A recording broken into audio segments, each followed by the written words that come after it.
Your home for Kings talk and so much more. Live and local. Allen Stiles on Sacktown Sports. Taking you up to 2 p.m. Yes. Allen Stiles, Sacktown Sports, and it is a beautiful Wednesday. We are hoping to take you halfway through your week, and then we'll be over the hump, folks. Then we will be closer to Thursday, which puts you closer to Friday, and then the weekend as this cool summer in Sacramento starts to heat up a bit.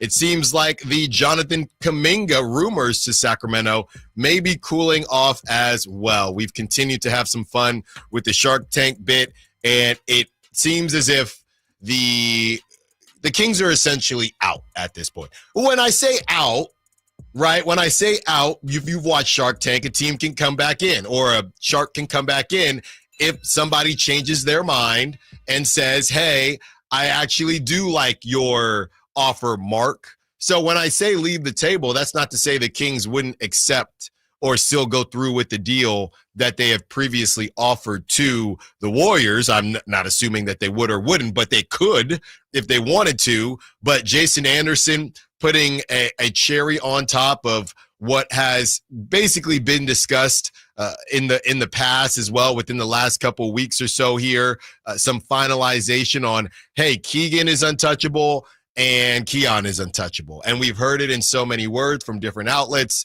and different people. Jason Anderson is the newest one to kind of be a part of that conversation and say, it's not happening. It's not happening. As of right now, it's not happening. And whether it's Brett Siegel, whether it's Matt George, we have heard multiple platforms and people tell us, obviously the Keegan thing isn't the case, but most recently, Brett Siegel said it doesn't, as far as he knew, Keon wasn't available, but could the Kings be swayed? Essentially 2 days later, Jason Anderson comes out, Sacramento Bee, go check out that article, and says it's not happening. Okay, it is not happening. And a lot came out yesterday. There's still a bunch of nothing burgers, but at the same time, I do think there was a little bit of ketchup and mustard and pickles and onions on those nothing burgers because it gave us a little bit of something, right? It gave us a little bit of an update on what has happened. Obviously, the large picture and the resolution hasn't happened, but the idea of, okay, what's the newest update on what has gone on within the last week or so? Real quick, Jason Anderson, the Warriors would probably be quick to pull a trigger on a deal involving Keegan Murray or Keon Ellis. However, a source with knowledge of trade conversations told the Sacramento Bee that Murray and Ellis have not been discussed and both are considered off limits in talks for Kuminga. Now, I still feel the same way that I felt before. I still feel as if the Kings, who clearly are interested in Kuminga, you better not lose Keon in free agency. Let's not forget, he could be an unrestricted free agent if they don't get something done during the season. And Keon, they can offer something to Keon. Keon can say, I'm cool. I want to see what else is out there if Keon has a crazy season. The Kings are basically banking on they think the relationship is good enough that they will be able to get something done. And I will just assume that conversations have happened that make them feel good about keeping him out of Kuminga conversations. In theory, you wouldn't do that if you were worried about losing him in free agency. Now, you could be wrong. You could think, we didn't think we were going to lose Keon at all, and they still could. But at the very least, the conversations that they've had with Keon, his agent, Keon was out there in Vegas, they feel as if even though Keon could be an unrestricted free agent at the end of the season, they feel confident that it won't get there. If it does get there, they'll still be able to retain him, but more than likely they'll be able to hang on to him and give him that extension before it even gets there. That's what I'm reading if you're keeping Keon off limits, because if you keep him off limits and then you lose him in free agency, that's a bad look. So we're going to discuss plenty as you have Sam Amick on the Warriors Plus Minus pod discussing where the Kings were as of a couple weeks ago. You have a banger of a combo article, the first collab article, if I'm not mistaken, from Anthony Slater and his new gig with Shams. So they are reunited or united on that front. And now once you get to ESPN, Shams going to put his name on it.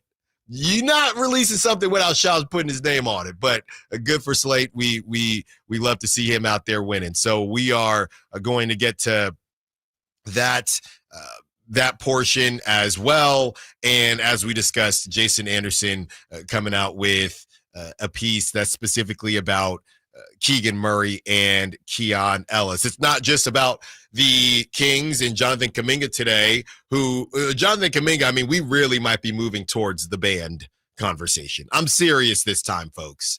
I'm serious this time. After today, it really feels as if, because once we discuss in this article, Shams and Slater, they talk about the combination, like the options that are left for Kuminga and the Warriors, and it's getting pretty futile, right? Let's go. 3 hours of trade deadline talk. Right. It's getting pretty straightforward in that the Suns have offered a little bit more money, and the Kings are interested, but ultimately the Warriors are to the point, just to give you a little teaser here, the Warriors are to the point where they're ready to shut down sign and trade convos altogether. So the Kings are essentially leaving the table, and the Warriors might be just leaving the table as well, because the Suns are looking like Will Smith in that Fresh Prince of Bel-Air episode where he's just standing in the room after everybody is left, and nobody wants to do business with the Suns. Even though the Suns are giving Kuminga, in theory, what he wants, the Warriors are staying strong, and they think ultimately the money that Kuminga is going to leave on the table, they just don't think he's going to do it. And if he does for the qualifying offer, okay, they're willing to cut off their own nose to spite their face, if you will. But Giants talk as well. The Giants are really annoying me at this point. Bob Melvin, I looked it up yesterday, and I'm not trying to come for anybody's job, but this is just a reality of the situation. Bob Melvin, basically, he gets this extension. He just talks like he's sleepwalking all the time. They're calling him Sleepy Bo, right? I was never moved by adding Bob Melvin. It's not that I thought he was a bad coach. He seems like a nice fella, but he just didn't do anything for me.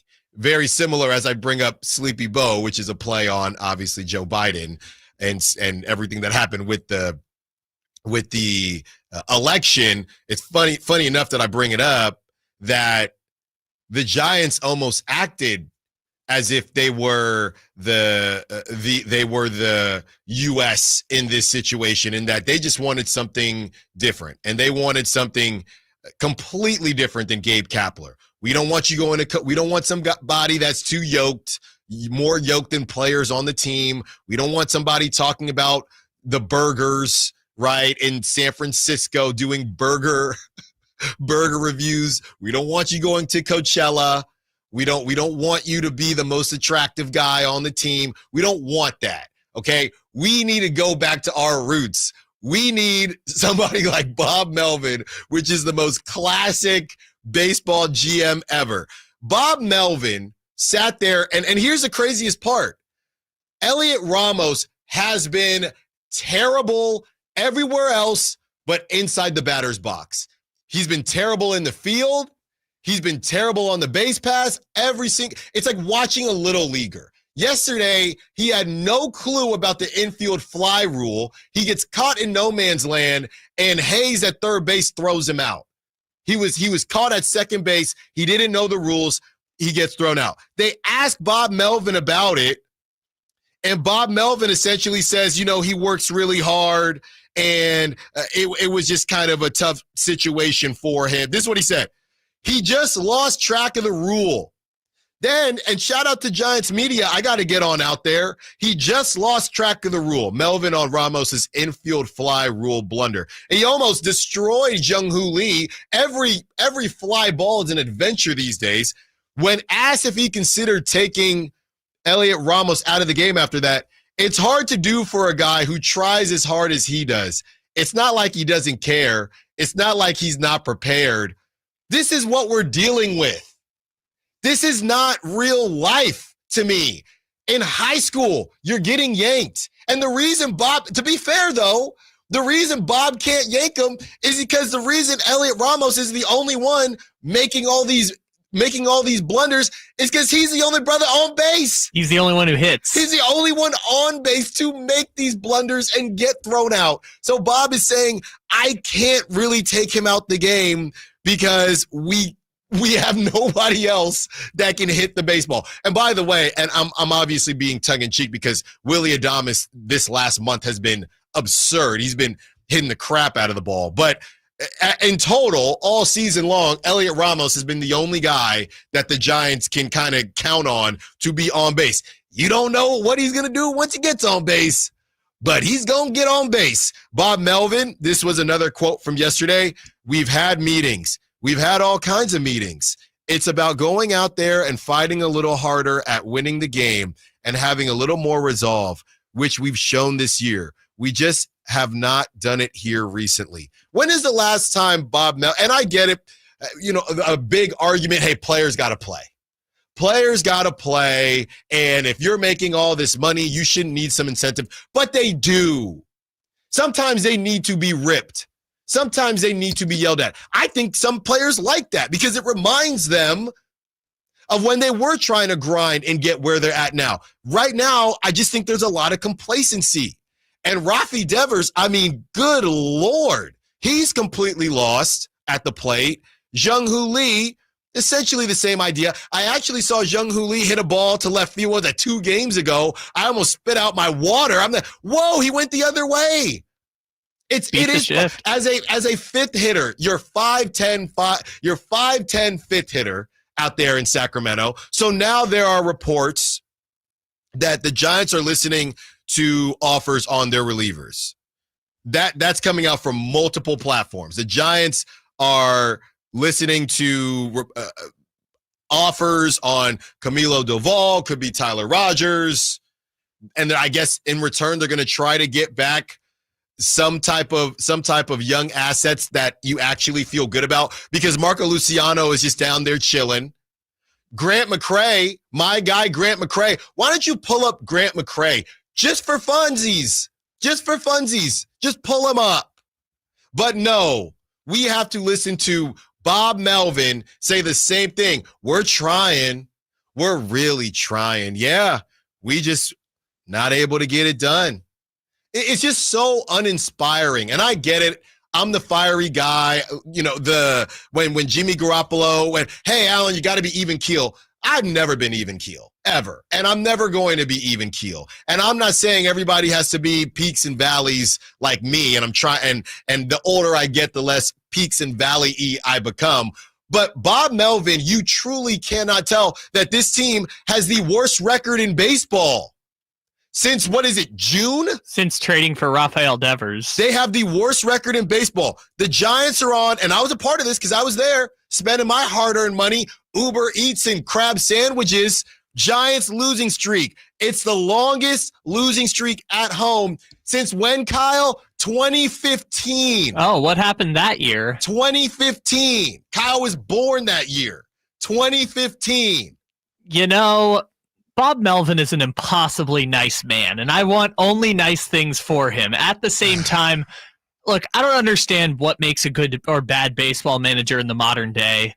I don't know if it's the Giants players. I don't know if they're not inspired. I don't know if you're going to have to make more transactions this offseason. I genuinely don't know how to fix baseball teams, but it seems like everybody it's not going to be Posey. You've already changed the general manager. You just paid $800 million for your infield. Is it just people saying Bob Melvin's just the last straw here? It's just like we got no one else to throw under the bus. So I guess Bob Melvin's got to go. I think when we keep having the conversation of, hey, players got to do their job. Okay, then why hire specific managers if it's all about the players? Why do it? Just sit there and just hire whoever is next. Just every year, just promote the AAA manager, since it just doesn't matter because players are going to have to do whatever they need to do. By the way, for those curious, David Bell of the Cincinnati Reds, he received an extension, or formerly of the Cincinnati Reds, he received an extension July 2023. If I'm not mistaken, the Reds had a random stretch, and they might have even messed around and made the playoffs. They were not in the playoffs. In 2023, they had a good end to the season. Yeah. They had a good end to the season. He was just regarded as a good manager, too. So that was July 2023. He was fired after signing a 3-year extension September 2024. So he basically finishes out the 2023 season, and after the 2024 season, basically a season and a half, he finishes out the season, he gets the extension, they go through 2024, they stink, and they fire him. That was the closest thing that I could find as far as firing someone right after the extension. So it's hard to see the Giants literally pulling a Sacramento Kings. Yeah. This would be a Sacramento Kings. Except people actually want this. I think a lot of people, but no, and here's the opposite. A lot of people, I won't say everyone, a lot of people wanted Mike Brown extended, and the basketball world essentially said, why aren't you extending Mike Brown? And they felt like they had to. Maybe there was a little bit of pressure. I just don't think Vivek was a huge fan of Mike Brown after he could taste the playoffs and they lost to the Zion Williamless Pelicans. On the other side, Bob Melvin had just been 10 games over 500, and nobody at all, not a single soul, thought that Bob Melvin needed an extension, and Buster Posey and the crew decided, yeah, we need to give him an extension right now because we're playing a little bit better. And when was that? In May? When was that? But even so, like, he'd only been there, what, a year? It was bizarre. So bizarre. Look, I don't think Bob Melvin is going to get fired because by all accounts, the people who really know baseball say Bob Melvin is a really good manager. When he fell out with the Padres, it was just because the general manager hated it. Like, they just hated each other, and he just needed to get out of there. But he just seems like he's out of answers. He's just like, I don't know what to tell you. And that's what's interesting. We're just not playing well. It depends on the sport, right? And some people feel like this for every sport, where you just don't think that managers, coaches matter that much. But it depends on the sport. When it happens in basketball, we had the same conversations. And Kyle, you and I, and also us with the callers, texters, is this on Mike Brown, right? A lot of people said it is on Mike Brown because he should be playing Keon Ellis more. He was doing the Keon Ellis doghouse thing. There were others out there saying Mike Brown is not the one, specifically the Jaden Ivey foul 3. Mike Brown is trying to put the Kings in position to win, and they just are not doing so. With Bob Melvin, I don't know if it's because of a difference in sport. Luis Matos is there just gathering dust. Why is Luis Matos on the big league squad? Why is he there? Look, there's a lot of things. He just sits there. I saw him yesterday. I think it was after a run was scored. I saw him. They showed a clip of him in the dugout. I completely forgot he was up there. Because why are you there? They sent him down to Sacramento to the River Kitties for about a week, then brought him back up just to gather dust. You can't. I don't know that you can trade. I don't know what his value is. I don't know what any of their value is, right? Because let's say they miss the playoffs, and we'll talk more about the deadline, I guess, later. But let's say they miss the playoffs this year and go 82-80, which, by the way, is what I looked it up. That's what David Bell's record was the year before he got fired, was 82-80. There but you go. Let's say that's where they end up. Yastrzemski's going to leave. Dom Smith is going to leave. Wilmer Flores is going to leave. And then what? They're going to have to make another transaction. They're going to have to trade Matos or someone else to make space. Still have they're going to try and retool a roster that is very expensive and doesn't hit. It's going to be so weird to see how it goes. They're going to have to pull up, and in closing, we're going to get to some Kings talk here, but they're going to have to pull up Bryce Eldridge. They have no choice. I mean, maybe in September, sure, like if the season's already a wash, because they're what, No, 5 I'm games? not saying this season. I'm saying next season. Well, yeah, but Eldridge should be. He's already in AAA and he's killing it, so he probably should be up sooner rather than later. I guess I don't think I've said before, I don't think this team makes sense. I don't know why they've made some of the transactions they did. I don't know why this ensemble of pieces is there, but I also understand at this point, you just got to throw your hands up and just say, I don't know what's happening. And look, they'll know before we know if he's lost the locker room. That's what happened with Bud Black and the Rockies. It was just like everyone in the organization loved him, but you had to fire him. You just had no other choice. Like, he'd been there too long. Voice had gone stale. Team was awful. You just had to do it. Maybe that'll happen with Melvin, and we're all going to hear about it come October. At that, everyone was already tuning him out at that point. And then that would be the first note where Buster says, yeah, maybe this was a miss in a way. All right, we know why most of you are here. And that is because we're going to make fun of Warriors fans when it comes to this Kuminga thing. And so much has been said and so much has come out this in the last couple hours, really, going back to this morning and yesterday. All right, the Warriors are tried to make another push, but there are some things they're unwilling to change on. And there are some things Kuminga is unwilling to change on. So I hop on social media today and, I'm just taking everything in. And the Warriors are pretty much saying, you're either going to take this qualifying offer or you're going to take this deal where we have a team option and you're going to waive your no trade clause. That's it. That's it. And as I'm sitting here talking to people on social media about the situation, I bring up DeMar DeRozan. Now, money-wise, going back to Sam Amick had brought up that the Warriors were not interested in DeMar DeRozan. We do not know for sure if that is because of the restrictions and how the Warriors would probably have to move another player because of the money that the lack of money that they can receive, or if it's just a fit thing, right? Kyle and I kind of discussed it's maybe a little bit of both.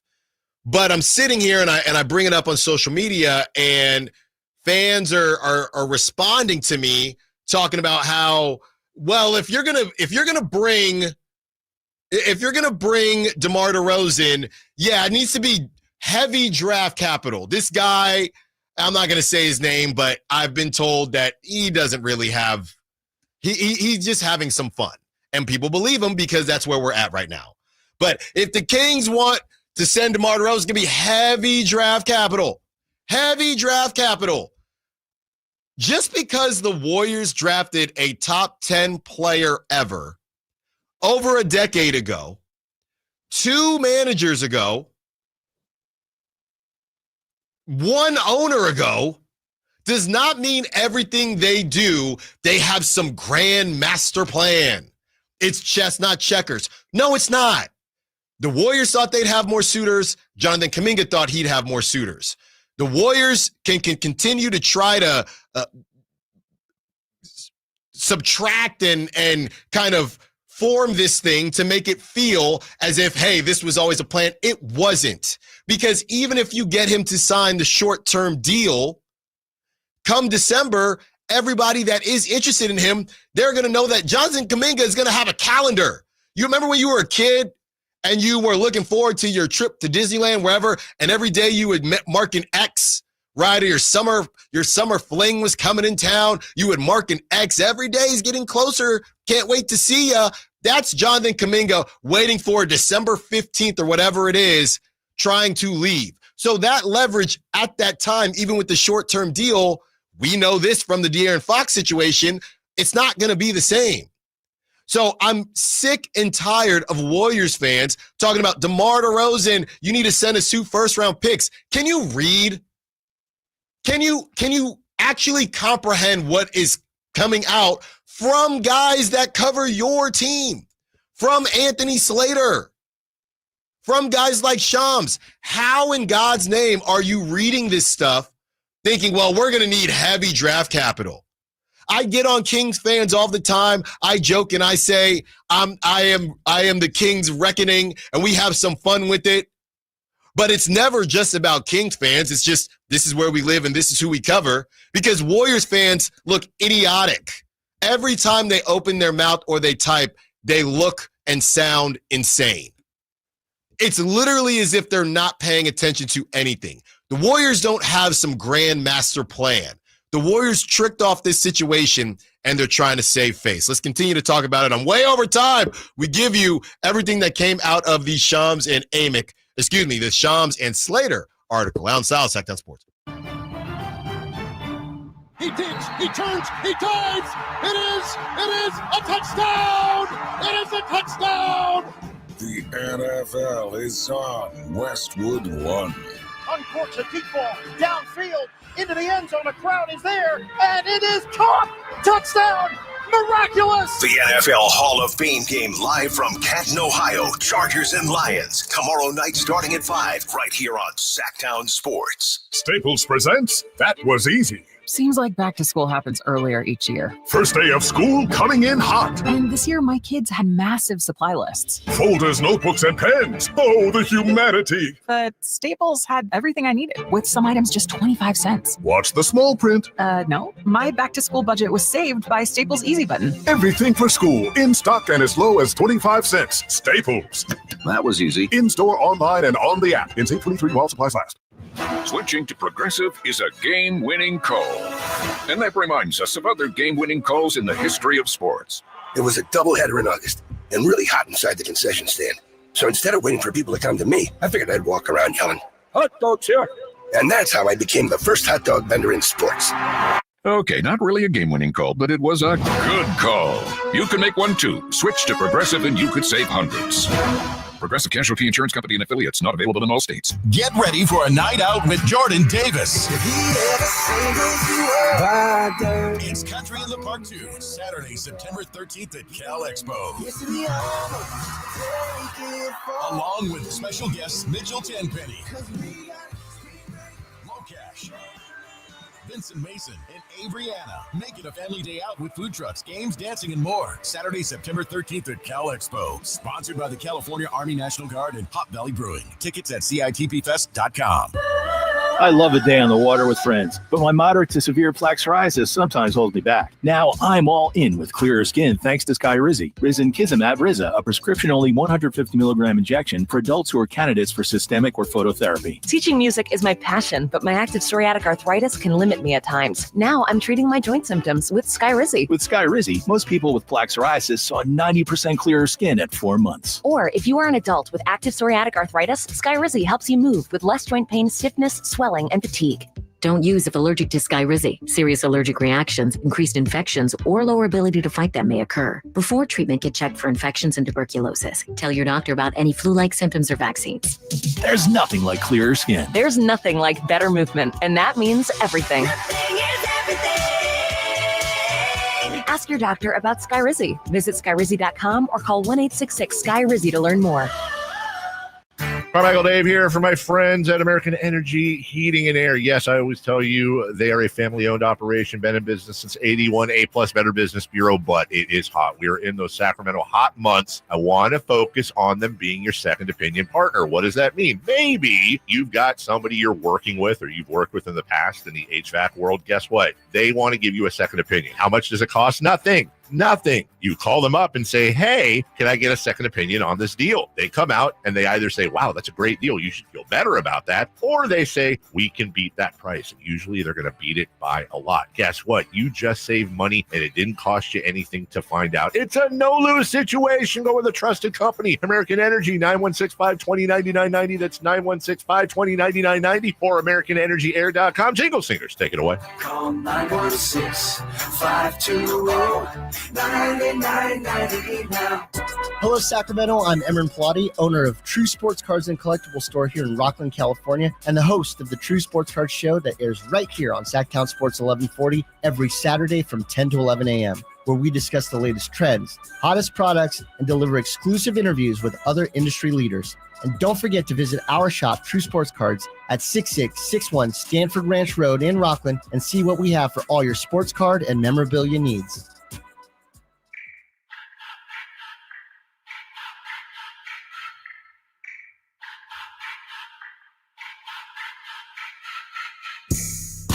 Allen Stiles. Watch the show on youtube.com/Sacktown Sports 1140. Or listen on the Sacktown Sports app.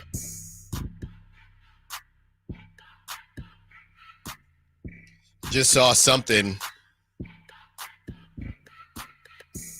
as we are talking. Jonathan Kuminga got the baseball trade deadline. Yeah, Jeff Passan is saying there might be a reunion between former Giants great, the greatest that never was, Carlos Correa, and the Stros and the Astros. Ooh. While the Houston Astros have interest in Minnesota Twins shortstop Carlos Correa, and there has been dialogue on a potential trade. The sides are far apart at the moment, and no deal is close. Would they put him at third? Well, they'd put him at short right now. Right. Well, I know Pena's out, but I think they'd probably DH him, if I had to guess. Everybody's a DH. Back in my day, big old players DH'd.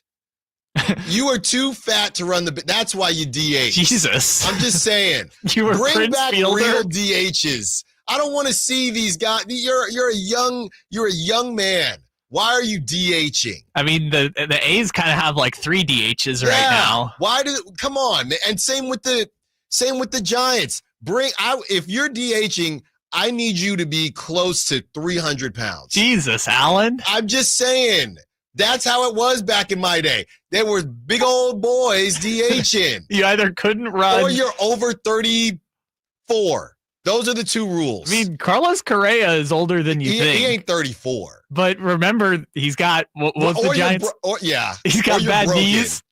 Broken, big, or old. Yeah, Carlos Correa is only 30, but come on now. But according to the Giants, his knees were just mush, and they couldn't possibly sign him to that deal. Broken as hell, big as hell, or old as hell. Those are the only 3 reasons you should be DHing. I don't want to see no 30-year-old DHing. Back in my day, Nelson Cruz, that was a DH. Back in my day, you had to be god-awful in the field. No, here's the thing. You're saying this, but who are you talking about? I'm not naming names, but there were some big – you need to not be able to run the bases. You needed to look like Chris Davis. Yes, maybe. And I'm not saying fat. I'm just saying that's a big old boy. Yeah. At first you were saying fat, but then you corrected yourself because come on, man. The only person you're just talking about Prince Fielder. That's all you were doing. There's more out there. No, but he hit all 3: broken, giant, and just couldn't run. So I just saw that. Let's break down the kind of main parts here from the Slater and Shams conversation. The Golden State Warriors, this is from the article, the Golden State Warriors made another push to retain Jonathan Kuminga over the past several days, but the restricted free agent is continuing to decline their 2-year, $45 million contract offer, sources told ESPN on Wednesday. Kuminga's decision is due in large part to the Warriors' insistence on having a team option, a team option for the second season, and their unwillingness to let him maintain the built-in no-trade clause. The Warriors have been uninterested, and it's a huge article, so I'm kind of skipping around here. The Warriors have been uninterested in the trade returns from the Kings and the Suns for Kuminga. In recent days, they have begun signaling a plan to cut off sign and trade conversations entirely, using their restricted free agency leverage to the fullest. Sources said their current stance is that Kuminga will be on the Warriors roster to begin next season, either through their 2-year offer on the table or the standing $7.9 million 1-year qualifying offer, whichever is Kuminga's preferred path. The continued stalemate is largely about control, and the option dispute is at the crux of it. Kuminga believes accepting the Warriors' 2-year offer with a team option, along with forfeiting trade veto rights, cedes too much control to a franchise he believes has stunted and strung his career along for 4 seasons, sources said. So those are some of the highlights from the article. Be sure to go check out the full thing and support our guy, Anthony Slater. But those are kind of the main pieces here. And again, don't let a Warriors fan, I'm going to use it, a Gen Z term here, whatever it is. Do not let a Warriors fan gaslight you today. Gen Z term. Or maybe that's early millennial, because maybe it is just millennial to Gen Z. Don't let them gaslight you today into, I told you, bro. Don't let your coworker that you're listening to this show with right now, or you're going to talk to them, your buddy after work, even my friends from the Bay, do not let them gaslight you and sit there and say, told you, bro. Dude, he's got to come back. He has to. He has no choice. The qualifying offer in that situation, Kuminga would be able to veto a trade, all right, and then just hit free agency and get as much money as he believes he can get on the open market as an unrestricted free agent. Or he takes that 2-year offer with a team option, not a player option, a team option, so the Warriors can keep stringing him along if they want. And in that situation, he would waive his no trade clause so they could send him wherever they want to send him. Meanwhile, on the other side, if you are going to trade for him, you know that the Warriors are trying to move off of him. The Warriors are trying to move off of him. Kuminga's trying to get the hell out of there. So, no. Everyone, they don't want DeMar DeRozan. He's a ball stopper. They need 3-and-D guys. Okay, you said no to Devin Carter, right? You said no to Grayson Allen because it was too expensive. Okay, so we're sitting here treating the Warriors as if they have this master plan, and now all they need is their 3-and-D piece. Let's be honest. At the beginning of last season, if Warrior fans were told, maybe not Keegan Murray, but if Warrior fans were told that the Kings were making Keon Ellis untouchable in a Jonathan Kuminga situation, they'd say, bleep you. You're full of bleep. That's what they would tell you. But now, all of a sudden, they understand it. Now, some of them are thinking, who is Keon Ellis? Because they don't pay attention and they don't actually watch basketball. But those that do, they're not even fighting it because they know how this thing has progressed. But they're going to sit here and try to say, oh, no, DeRozan, you need 2 first-round picks, or Malik Monk this, or whatever it is. Stop it. Just stop it. The Warriors are stuck between a rock and a hard place. They are making the best out of a situation. As we're going back to the Mike Brown talk, when you look in your fridge, you're trying to make a dinner with what's left. Your girl is looking at you, babe, I'm hungry. I thought you could whip it up. I can whip it up, but I got some bologna and some butter and some cheese. We're gonna bologna and cheese. That's what it's looking right now. And it might taste okay, but that's not what you wanted to give your girl. That's where the Warriors are at. Babe, I can make a little something for you. It's gonna have some salty sweet. We're gonna have some texture. I can make it work. We got some tomato soup. You can dip it on in there. I can make it work. Especially when we got the caviar on the other side of this. I can make it work with Steph Curry. But that's not what I thought I was going to be making with you.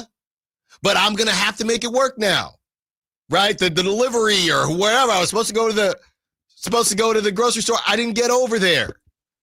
So you could try to sell it as much as you want, Warriors fans, and to the Warriors themselves, but you're not fooling anybody.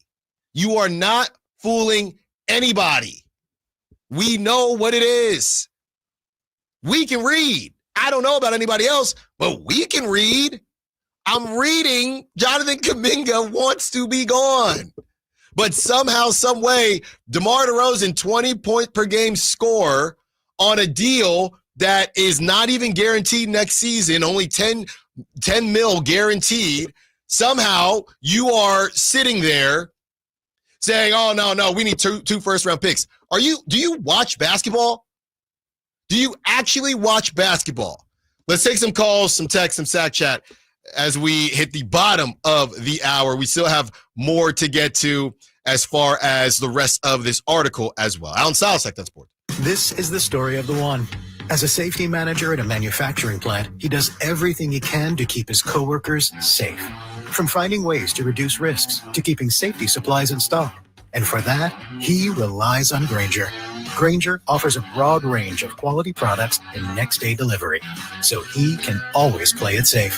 Call 1-800-GRAINGER, click Grainger.com, or just stop by. Grainger, for the ones who get it done.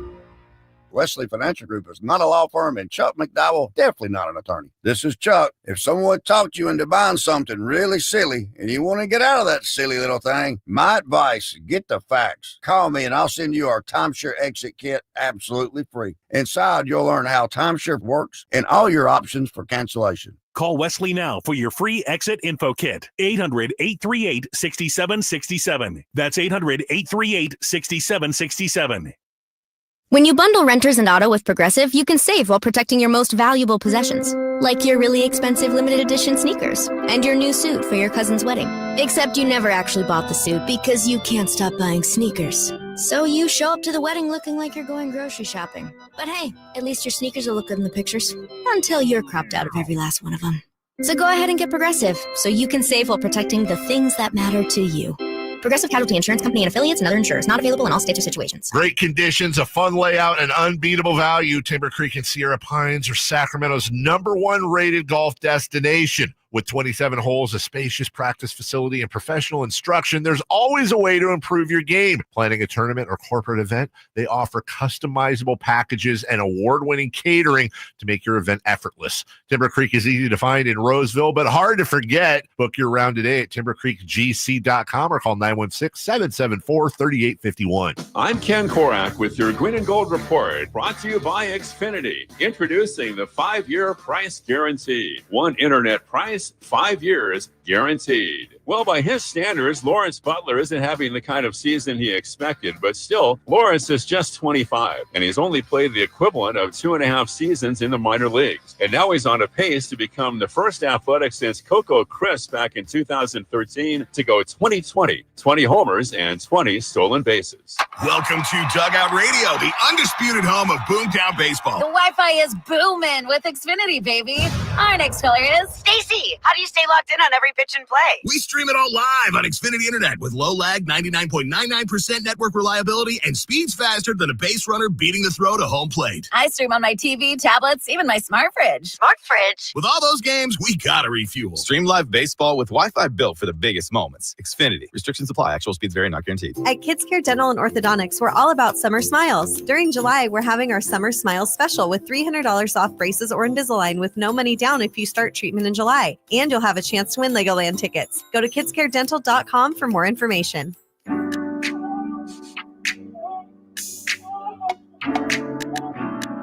Allen Stiles You can join the show by texting 916-339-1140. on Sacktown Sports.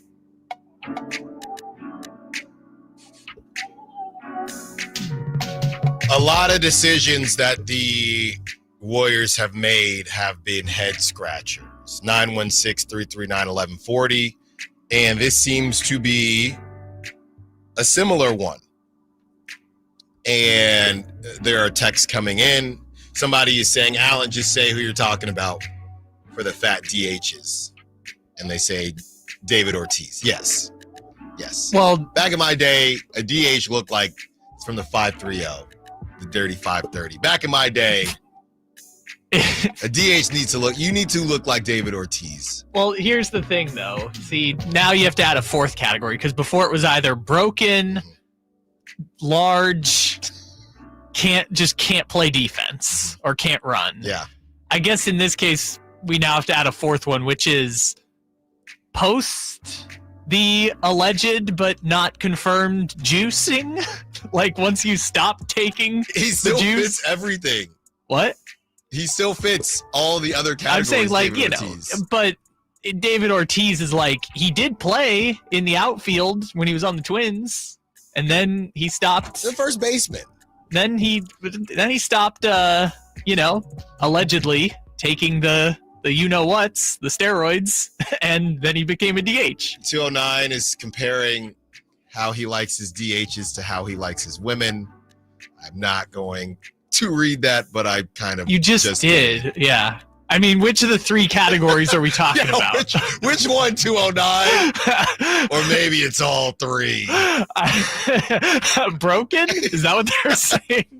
With a bad hip? That's what my DH. I need my DH big, man. That's exactly from the 209. I like my women like I like my DHs with a bad hip and 2 knee surgeries. That's what a DH should look like. Dang it! It should look like Baglio Ordonez. Yeah, taking you up to 2 p.m. and we're having some fun at the Warriors' expense because we all know that there are Warriors fans out there that that we are all close with. And my dad used to say, I've told y'all before. By the way, my dad accidentally Zelled me about $30, and now he's asking for it back, and I'm not giving it to him back. What is his reason? He split an Uber with someone, and I'm doing the show yesterday, and I get a Zelle from him, and I'm wondering why I text him after the show, right? About 5 p.m. I say, hey, why did you Zelle me $30? And he responds saying, I was supposed to send that to my friend I split an Uber with, send it back, and I'm just not sending it back.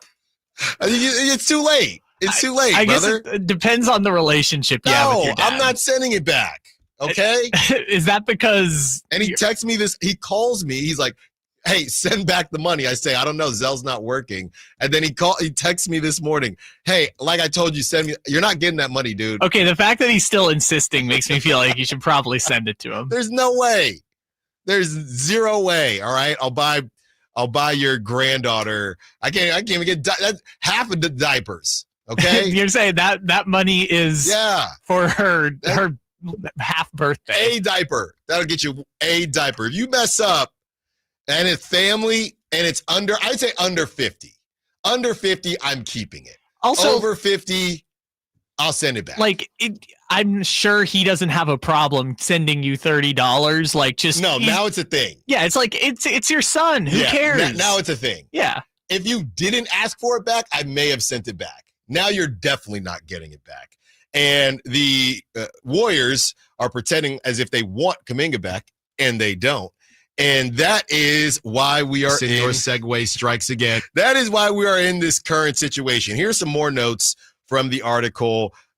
Kuminga's agent, Aaron Turner, presented the Warriors a few frameworks during a pair of summer league meetings in Vegas, including a 3-year deal worth around $82 million that allowed the Warriors to stay below the second apron to use the taxpayer mid-level exception. Kuminga and Turner have used July to explore their sign and trade options. The most significant negotiations have been with the Sacramento Kings and Phoenix Suns, getting proposals up to 4 years, approaching $90 million in total. If you're wondering what that is yearly, that's about $22.5 million a year, including a player option for the final season, sources said. Phoenix has made the most lucrative push via sign and trade. The Warriors have been uninterested in the trade returns from the Kings and Suns for Kuminga, sources said. In recent days, they have begun signaling a plan to cut off sign and trade conversations entirely, using their restricted free agency leverage to the fullest. The current stance is that Kuminga will either be back on that 2-year offer that has a team option or the qualifying offer. Kuminga prefers the longer-term offers presented by the Kings and Suns because he believes they signify a fresh start, a larger guaranteed role, a promised starting position, and a greater level of respect and career control, shown in part through the player option, sources said. Phoenix's proposal is also nearly $70 million more guaranteed than the Warriors offer. But Phoenix has nobody that the Warriors. Phoenix has less than what the Kings have. They literally have less. Because at least in the Kings situation, it's like, oh, we can reroute Malik Monk to a third team. Yeah. Phoenix, it's just like, we got Grayson Allen and Iguodaro. That's all we got to send you, and they don't want Grayson Allen. The Warriors, sources said, believe they have the best offer on the table. Of course they do. Of course, they believe that for Kuminga because of the highest starting salary, $21.7 million next season compared to $19.8 elsewhere, and the 2-year team option concept. The deal is purposefully structured to be tradable come January 15th, and if Kuminga's ultimate desire is to play elsewhere, it would allow his next team to decline the team option and extend him. He would be the 4th highest paid player on the Warriors next season if he accepted the offer, which is also insane, but that's just because you have 3 guys making a ton of money and then Moses Moody. And Guy Santos. And Guy Santos and Brandon Pajemski. Buddy's got to be making something, right? Buddy's making $9 a year. Okay. I think so. Moses Moody's making 11, Buddy's making 9. And then it's a bunch of dudes. And then it's just generic players.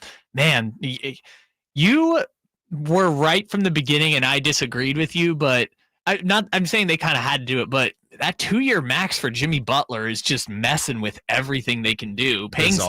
Paying Steph and Jimmy 80% of your salary cap is really messing with the optionality they have. Doing that and still needing more is the issue. If you did that and you thought we are set to go, we don't give a bleep about Jonathan Kuminga, whatever, right? That'd be one thing. Because of the fact that the Warriors are not, I don't know what their odds are to win the whole thing, but the Warriors are viewed as, I don't know, the 5th team in the West at best. Ooh, that might be generous, honestly. Right. So to pay that money and to still be there, that's the issue. The issue, if Jimmy was 5 years ago, Jimmy, that's what I've been saying the whole time. Even when they started playing well and people wanted to spin the block on me and say, Allen, you still think Jimmy Butler wouldn't work out in Sacramento? Did y'all want to pay Jimmy Butler $51 million a year? I don't think so. Hold on. That was before we decided to pay Zach LaVine $51 million a year. Because now I don't want to pay either of them $51 million a year. Back then, I wanted to pay De'Aaron Fox $51 million a year. Now that we're paying Zach LaVine $51 million a year, I'm like, I would rather pay Jimmy Butler $51 million. Either way, it ends the same. You can't have Jimmy and DeRozan. That'd be my argument. No, but it doesn't matter now. They're stuck with 3 guys are paying $130 million to next season, and now they want to try to scrap around. You ever show up late to an event and you got to eat what's left? The Warriors are annoyed that people ate all the food that were there on time. You can't be mad at those people. You should have been on time. Well, meanwhile, you know what else they're doing? Because, you can get around this by structuring deals on the back end, kind of like what the Suns did, right? They're a little bit of money now, but it goes up over time, leading to a player option. The Warriors are simultaneously doing this while saying, by the way, we're only going to sign 1- and 2-year contracts to everyone else. And you're not going to get a quality role player to sign for your team on a 1- or 2-year contract. Yeah. You're just in DeAnthony Melton, Al Horford, Seth Curry, Guy Santos range. Yeah. And if that's your guy, that's your guy. I thought this was interesting. This is from a pretty big name on Warriors Twitter. I don't know how else to say it.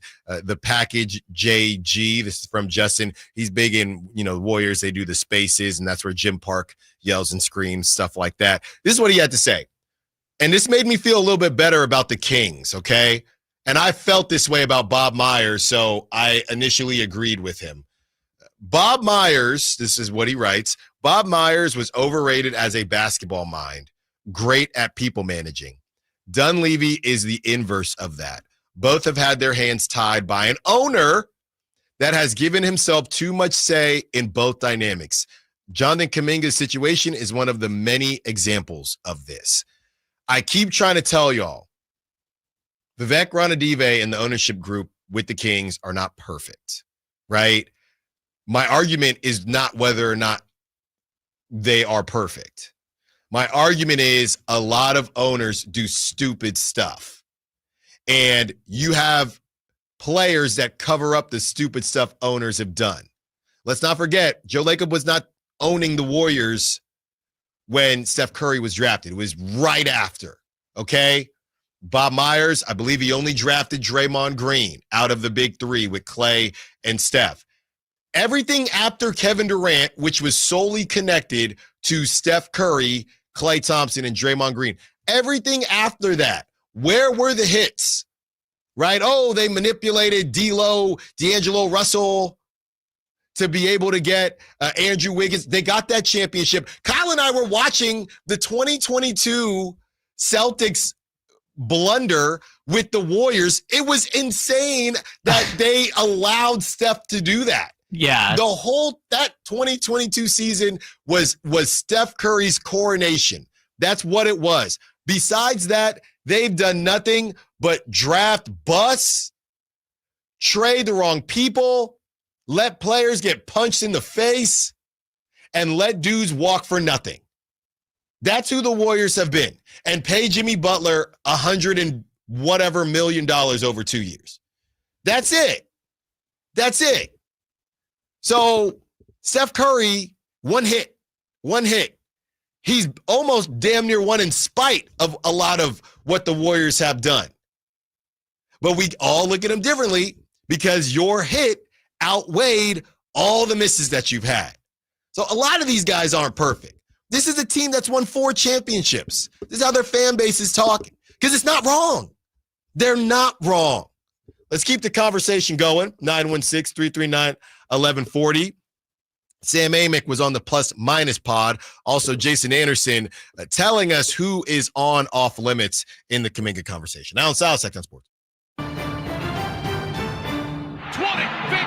10-5, diving. Is he in? He is. The NFL is on Westwood One. Down the middle. It's caught over the shoulder in the end zone. Touchdown, Smith. And that may make it insurmountable. Wow. The NFL Hall of Fame game live from Canton, Ohio. Chargers and Lions. Tomorrow night starting at 5 right here on Sacktown Sports. Progressive knows we all crave validation. Girl, you are not 37. I would have guessed 27. You guys are too sweet. Sure. Dewy skin. Terrific. Is something wrong, Ned? Why would you ask? Just because today marks my 10th anniversary without a car accident or even a speeding ticket? But somehow, tonight's all about your skincare. Wow. With Snapshot from Progressive, you can get a personalized rate based on how you drive. And that's all the validation you need. Progressive Casualty Insurance Company and affiliates. Snapshot not available in California or from all agents. Surcharge possible for unsafe driving. Whoa, it's you, the Capital One Bank guy. That's what they call me. Mind if I get a selfie? Yeah, sure thing. Say no fees or minimums on your Capital One checking account. Wow, that's a keeper.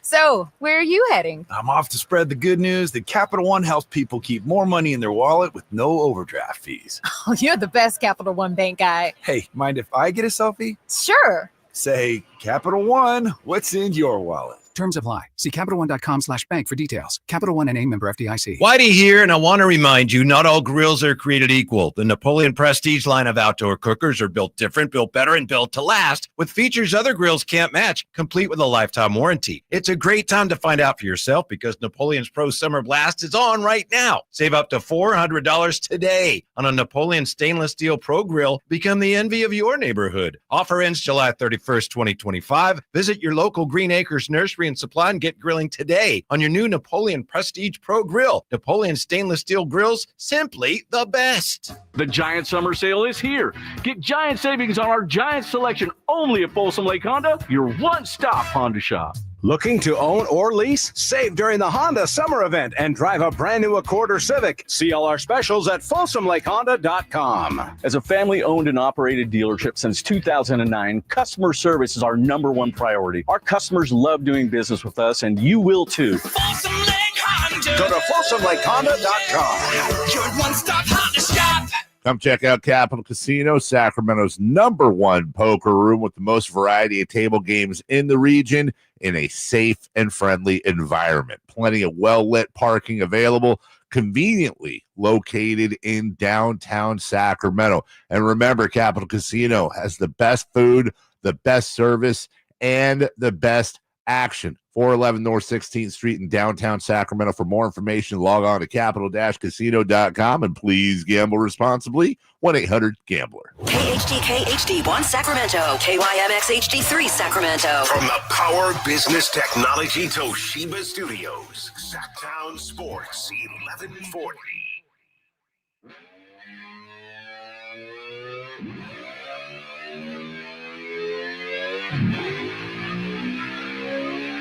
You're home for Kings Talk and so much more. Live and local. Allen Stiles on Sacktown Sports.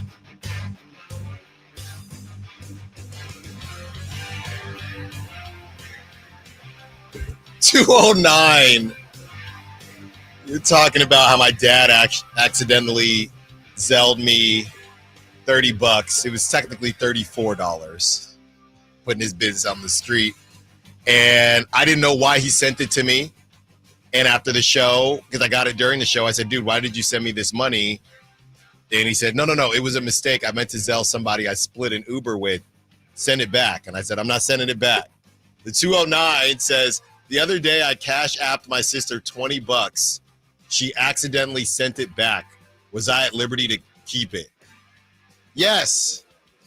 It's a little bit different if you owe somebody, right? If you owe her and then she accidentally sent it back, you probably were at liberty to keep it, but you did owe her. I did not owe my father, at least in that sense. He just randomly sent me $34. But it's not your money. It is now. It's literally in my account. Now I got to go through. I got to check the Wi-Fi. I got to send it back. I'm not doing that. What? I'm not doing that. So hold on. I do need to clarify something. Did you tell him that you're not sending it back, or did you just ignore him? No. I told him. You expressly told him. He called. I texted him. I said, why did you send me this money? And he called me. And he said, hey. And he told me the story. Okay. And I said, oh, man, my Zelle is just not working right now. Hold on. But he knew I was kidding. He started laughing, saying, send back the money. Oh, but no, he thinks you're joking. He knows I'm joking. There's nothing wrong with my Zelle. No, he thinks you're joking about not sending it. He's like, no, I don't know, but I'm not sending it. See, that's the problem. Because, it's weird that he just keeps asking. It's right? only been twice. Sure, but, when you said it at first, I don't know, my Zelle isn't working. I think he thinks you're just being funny, not that you're actually. No, he knows. Trust me. He knows he's not getting back. And he texts me right when the show started at 10:22. Hey, don't forget to send me. No, I think you're misreading the situation here. He thinks he's getting his money back. Kyle, trust me. I know my father, and he knows me, and he knows that brother is not getting that money But it's back. been, 20 hours? Yeah. And he's still asking about it? He'll go away. I feel like he would have moved on if he was serious. Now it's just a reason to talk to his son, but he's not getting that money back. 916-339-1140 as we discuss what Sam Amick had to say on the Plus or Minus podcast. He says, my understanding, and this came out yesterday, my understanding is the Warriors weren't interested in Carter or DeRozan. As of a couple weeks ago, the Kings weren't willing to pay Kuminga in the $20 million range, talking about $20 million a year. Okay, so hang with me here as we try to piece along this kind of trail of crumbs based on what Anthony Slater said when he spoke on it on Friday. Kuminga and the Kings met in the last couple days, so I'm assuming last week, and it went well. So my assumption is either something must have changed with the offer from a couple weeks ago, which is what Sam Amick is referring to, and the Kings got to $20 million a year, or he's willing to take less than $20 million a year just to get out of Golden State and be in a better situation. I don't think that's the case. Not right now. I don't believe that to be the case because he clearly wants his money. Now, how this connects with what Slater and Shams saying is they are saying that the Suns offered the most, which came out to 22.5.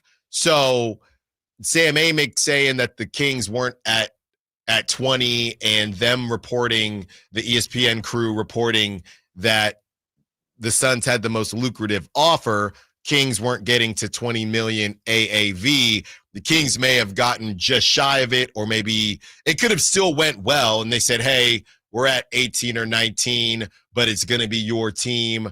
Maybe after Sam, the last update Sam had was that maybe during that meeting, and this is how I'm understanding the timeline, maybe during that meeting, they did get to 20 and they said, you will be a featured player on this team. Or maybe it's at 18, but it's better than the Warriors, but not as good as the Suns. Exactly. Right. Warriors are paying you a little bit more. We have a longer deal with more guaranteed, and it's more of an investment in you. The Warriors are paying you this money in hopes to obviously move you and just be done with it. So those are kind of the notes from what Sam Amick said on the Plus or Minus pod from the Jason Anderson side of things. And he just dropped an article on the Sacramento Bee. Go check that out this morning. He says, quote, the Warriors would probably be quick to pull the trigger on a deal involving Keegan Murray or Keon Ellis. However, a source with knowledge of trade conversations told the Sacramento Bee that Murray and Ellis have not been discussed and both are considered off limits in talks for Kuminga. So where this lands and where this ends, and my thought process is that the Kings have said, we're kind of done here. We know what it is. We know what you want. We know what Kuminga wants, and this is what we want. We don't need to. There are reports that Kuminga don't like the coach. There are reports that Kuminga be leaving y'all on red. There are reports that just a reality, not even reports. You guys are in a tough spot, whether it's now in December or in January. You're in no position to tell us that we need, especially when we offered to give you a protected first, you are in no position to tell us that we need to move off of a Keon Ellis to help you, right? This has kind of turned into a, not necessarily how much the Kings want Kuminga. It's more so turned into how much competition will there be at any point to acquire Kuminga. You let his agent tell it, there's going to be teams lining up at the end of the season to sign him for what, $25 million? I don't know how many teams are really going to be interested like that. And it's completely fine for the Kings to be interested in him like that. But if that's the case, and the Kings, move on from DeMar DeRozan or whatever it is, and they can slot in that money, there's no reason for them to move on from definitely not Keegan Murray, but not even Keon Ellis, when they can probably get hit. They're going to have another chance to acquire him, whether that's in December, whether that's in January, whether that's once this season ends. If there were seven, the Warriors, that's the leverage conversation. If there were 7 other teams fighting in this sign and trade, then I'd say, hey, go get your guy. And if it costs you Keon Ellis, fine. That's what we talked about last week. But now with everything that's come out and with the Warriors saying, well, we're just going to leave the table and he's going to have to sign one of these deals, that's cool. We can rehash these conversations in December or January, and we all are still going to know that he wants to leave. Well, not only that he's going to want to leave, but also if he accepts the qualifying offer, you risk losing him for nothing if you don't trade him at that deadline, and the deal gets more complicated because he only will be an $8 million cap hit and matching salaries and all the boring stuff like that. But the more this goes on, the more I think that maybe not accepting the qualifying offer is the best way to go, but taking a 1-year deal of some kind might just be the best option for Kuminga at this point, because this whole situation is messy with the Warriors. The Warriors are insisting we would rather just bring you back than take a 70 cents on the dollar trade deal, which again, the Sacramento Kings had that same calculation with De'Aaron Fox, and they chose to just take the subpar offer, and it set them back. Now, obviously, Kuminga is not the same stakes as De'Aaron Fox in terms of how your season is going to go and how your organization is going to fare. But usually, even if it's a role player, even if a guy is like, I don't want to come back, and the coach is like, I don't really want this player back, normally, don't you just say, hey, we're going to cut our losses and move on? Because, like, we were talking about when has this happened before. When it was DeAndre Ayton with the Suns, Phoenix brought him back, even though he hated Monty Williams and he hated being in Phoenix. They paid him $36 million a year to come back. And within a year, he was traded and Monty Williams was fired, right? Like, the whole situation has just gotten to a point where it's like, why would you even want to have him then come back into this locker room when he's just delayed the entire offseason? Horford's probably pissed. Melton's probably pissed. I don't know how Draymond Green is going to take it if hasn't he been on a podcast saying like these young guys don't understand the CBA or something? Yeah. It's just going to be messy even after they get their way. Right. And that is the final piece to this. Now, the Warriors cannot make, unless I guess they remove the team option, the Warriors can't make Kuminga sign the short-term deal. They could say, fine, we'll get rid of the team option, but it seems like they don't want to do that.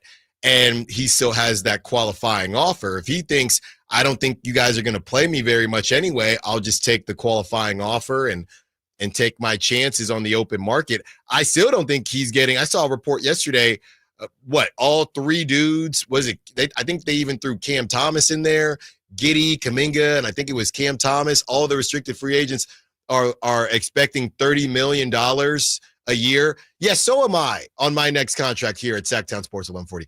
I am also expecting $30 million a year. Am I going to get it? Most likely not.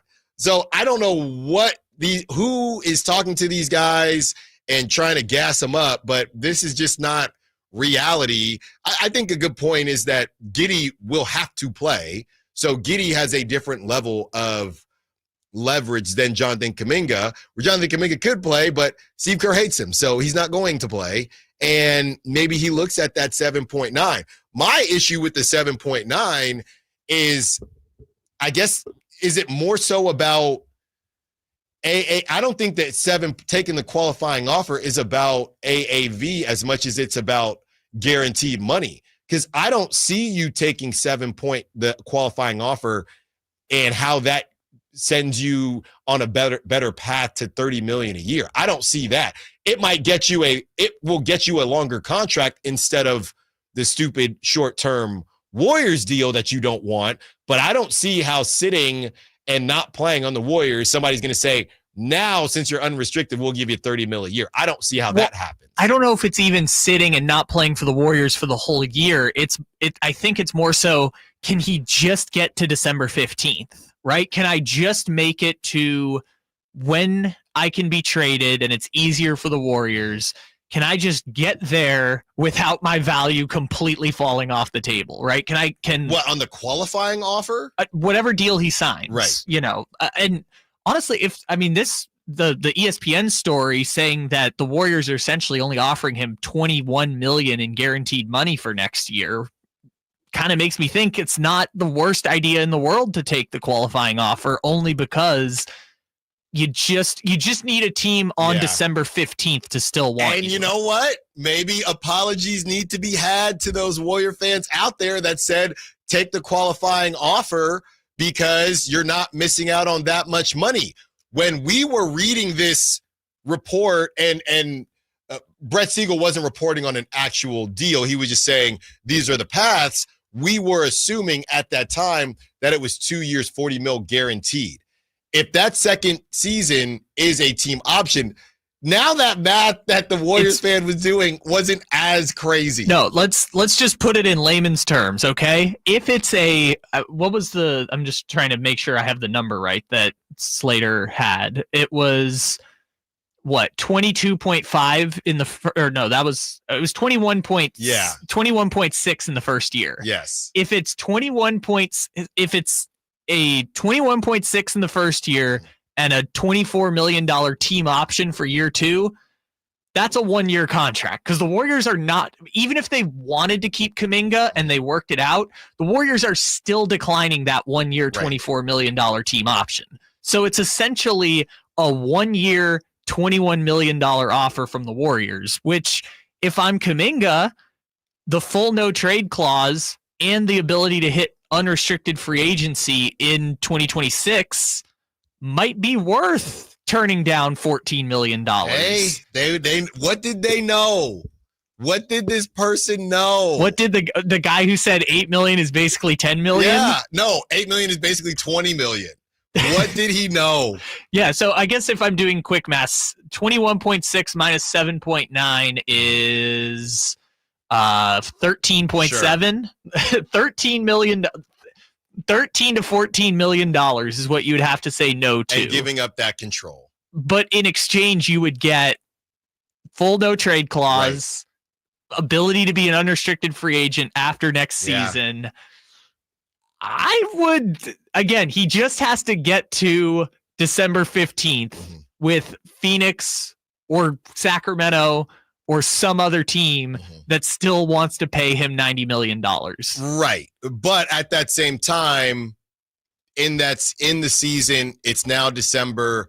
The Kings, if they wanted to, because he would be on it would be $7 million. He accepts the deal for the King. The Kings would have to then still move AP. It would still be a little murky. You would be able to do it without trading Malik. DeMar would have to go. No, because if he's only at 7.9, you just have to match salaries at 7.9. The problem would be after the season. Yeah, after the season, because then you would have not just him on a new contract, you'd have Keegan on a new contract. So either you got to move DeMar or you got to move Malik. Sure, so you can finish out this season, and then after that, we'll figure out later. Right. And DeMar, the whole thing, not to get too in the weeds, I was doing a lot of reading yesterday on the DeMar thing, because I'm not sure how DeMar hits the cap, because that 24 isn't guaranteed, only 10 is. It's 10 until January 10th. So they'd have to move off of DeMar before then. And move off would be either trade him to another team and that team has to make the decision, or they just say, we'll buy you out at $10 million. Exactly. Give us back $6. You can go sign with whoever you want kind of situation. So that would open, and maybe at that point, that's the scary thing. Going back to the Keon Ellis, here's an interesting thought process. And I'm not saying 209 is saying moving Ellis for Kuminga, I can justify. Murray would be the worst move since passing on Luka, and I'm not even that high on Keegan. I'm not saying you have to include Ellis, but I think how the Kings approach things changes if it's Kuminga at $7 million versus if he does take the 2-year option or the 2-year deal with the option after the first, because that would change the Kings' books this season. So if you're Kuminga to that point, you're probably going to go with the qualifying offer, because hey, teams like the Kings are going to be strapped if I take this extra $13 million, because they're going to have to move more. If I just take the qualifying offer, they get me into the building, and the Kings can say, hey, DeMar and his time, it's all going to figure itself out at the end of this season. So the more that we kind of talk about this, the more Kuminga gives himself the most flexibility, even without having to wait, if he just takes and whether it's December or January, if he just takes the qualifying offer, because more teams, and maybe another team gets into the mix too, if he's at $7 million versus, okay, I don't have 21 right now. Now we have to move Malik, or now we have to move whoever it is this season, because he's getting paid that now. Yes, but the problem for Sacramento, and there's ways to navigate it, but let's say they want to bring in Kuminga, they extend Keegan, which we think will happen before training camp, and they extend Keon Ellis. Can they afford, come 2027, with a team that might miss the playoffs, to lock themselves into Levine at 48, Sabonis at 45, Monk at 20.1, Keon potentially at 20, Keegan at 24, and Kuminga at 24, right? That would put them in the first apron by itself, basically. And it all comes back to how I initially felt when Jonathan Kuminga first came up, what feels like 3 years ago, and really it's only been about 3 months ago. My initial thought, the first thing I said on these airwaves, is that if you add in Jonathan, you can pull the tape. If you add in Jonathan Kuminga, you are, in a way, starting some version of a rebuild, because I don't know why Domantas Sabonis would want a 22-year-old that needs a lot of runway. We talked with the roundtable, and I believe it might have been Brendan Nunez who said, hey, I think we could actually see it working in some capacity just based on Kuminga's ability to get to the hoop. But I said, that's all fine and good. I don't see how that makes a ton of sense. It doesn't make a ton of sense time-wise. And to your point, Kyle, monetarily, it probably wouldn't make a lot of sense either. And that's where I was from the beginning of this conversation. You add Jonathan Kuminga, DeMar DeRozan's clearly gone, but it might mean the end of a Domantas Sabonis as well, eventually. Yeah. You can't pay all these guys. Well, or you don't. You can. I don't think they want to. Do you want to pay? And again, there's other options. They could do the Levine opt-out and extend thing that we've talked about before. You know, they can get short-term relief, but I guess it would then be a question next summer of, A, can you afford to essentially be at the first apron with Levine, Sabonis, Monk, Kuminga, Keon, and Schroeder? I mean, we'll see how next season goes once we get there. But to your point, if those are the 7 guys that are making $200 million combined, they got to talk to Domantas Sabonis and say, hey, this is what we got right now. Maybe Levine's going to be gone in a year, but this is what we got. Yeah. Do you want to sign up for this for the next 4 to 5 years? And maybe the answer is yes, and they find a way to figure it out. But there's only so many things that they can accomplish, and there's only so many things that they can avoid. And when you look around at other first apron teams in the league, and then you look at the Kings, and you look at their win totals, and you look at the Kings' win total, even if they add in Jonathan Kuminga this season, it was never about, and I've been accused of kind of protecting ownership, and I've really said it's really just my opinion on it. I don't think that you pay the luxury tax to get into the playoffs. I've always felt that way. You pay the luxury tax just like what the Pacers were going to do. Now, they went back on that once Tyrese Halliburton got injured and they lost Miles Turner, but that's how I see this thing happening. You have to exceed the money that I'm spending to prove that I should spend more money. I can't spend luxury tax for y'all to be a 6 seed and lose in the first round. Then that's dipping into the playoff revenue in the first place. So that's how I felt, whether that's about the Kings or any other team. You don't typically get into the luxury tax and talk apron to get into the playoffs. I know it's the West and I know it's tough, but that's not normally how it goes and what you do. DeMar DeRozan details. Let's discuss this. And I'm going to say it as plainly and bluntly as possible. There is a very high percentage, in my opinion, that this will be the last year that DeMar DeRozan is starting for the Sacramento Kings. Allen Stiles, Sacktown Sports.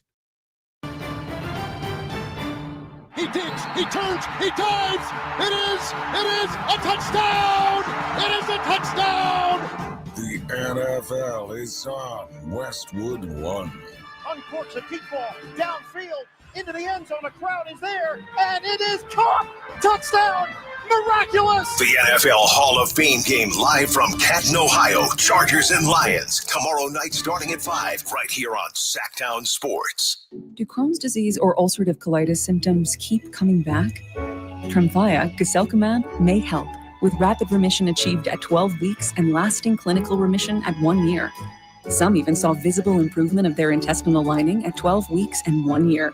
Tremfya is a prescription medicine used to treat adults with moderately to severely active Crohn's disease and adults with moderately to severely active ulcerative colitis. Serious allergic reactions and increased risk of infections and liver problems may occur. Before treatment, your doctor should check you for infections and tuberculosis. Tell your doctor if you have an infection, flu-like symptoms, or if you need a vaccine. Healing is possible with Tremfya. Approximately 3 out of 10 patients were in endoscopic remission at 1 year, based on areas visualized on colonoscopy, which may not represent the deeper bowel layer or entire GI tract. Individual results may vary. Ask your doctor about Tremfya today. Call 1-800-526-7736 to learn more or visit tremfyaradio.com.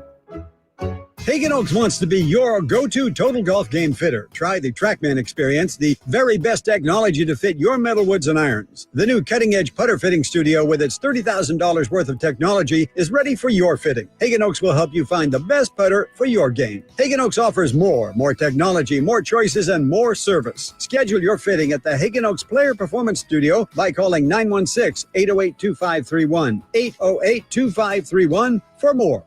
Hey, it's Carmichael Dave. I got to tell you, I am so excited to get this decking project started with Trex Decking and Railings. From the first time I stepped foot in the showroom last week, I was so impressed. So many color options, heat-resistant composite deck. What does that mean? That means I don't have to do any maintenance on it whatsoever. They even have a deck designer, so you can go online and see what your dream deck will look like on your house. Just visit Trex, that's TREX.com to get it started. Tell them Carmichael Dave sent you. Get ready for a night out with Jordan Davis. It's Country in the Park 2, Saturday, September 13th at Cal Expo. Along with special guests Mitchell Tenpenny, Locash, Vincent Mason, and Avriana. Make it a family day out with food trucks, games, dancing, and more. Saturday, September 13th at Cal Expo. Sponsored by the California Army National Guard and Hot Valley Brewing. Tickets at CITPFest.com. At Kids Care Dental and Orthodontics, we're all about summer smiles. During July, we're having our Summer Smiles special with $300 off braces or Invisalign with no money down if you start treatment in July. And you'll have a chance to win Legoland tickets. Go to kidscaredental.com for more information. Carmichael Dave here for my friends at American Energy Heating and Air. Yes, I always tell you they are a family-owned operation, been in business since 81, A-plus Better Business Bureau, but it is hot. We are in those Sacramento hot months. I want to focus on them being your second opinion partner. What does that mean? Maybe you've got somebody you're working with or you've worked with in the past in the HVAC world. Guess what? They want to give you a second opinion. How much does it cost? Nothing.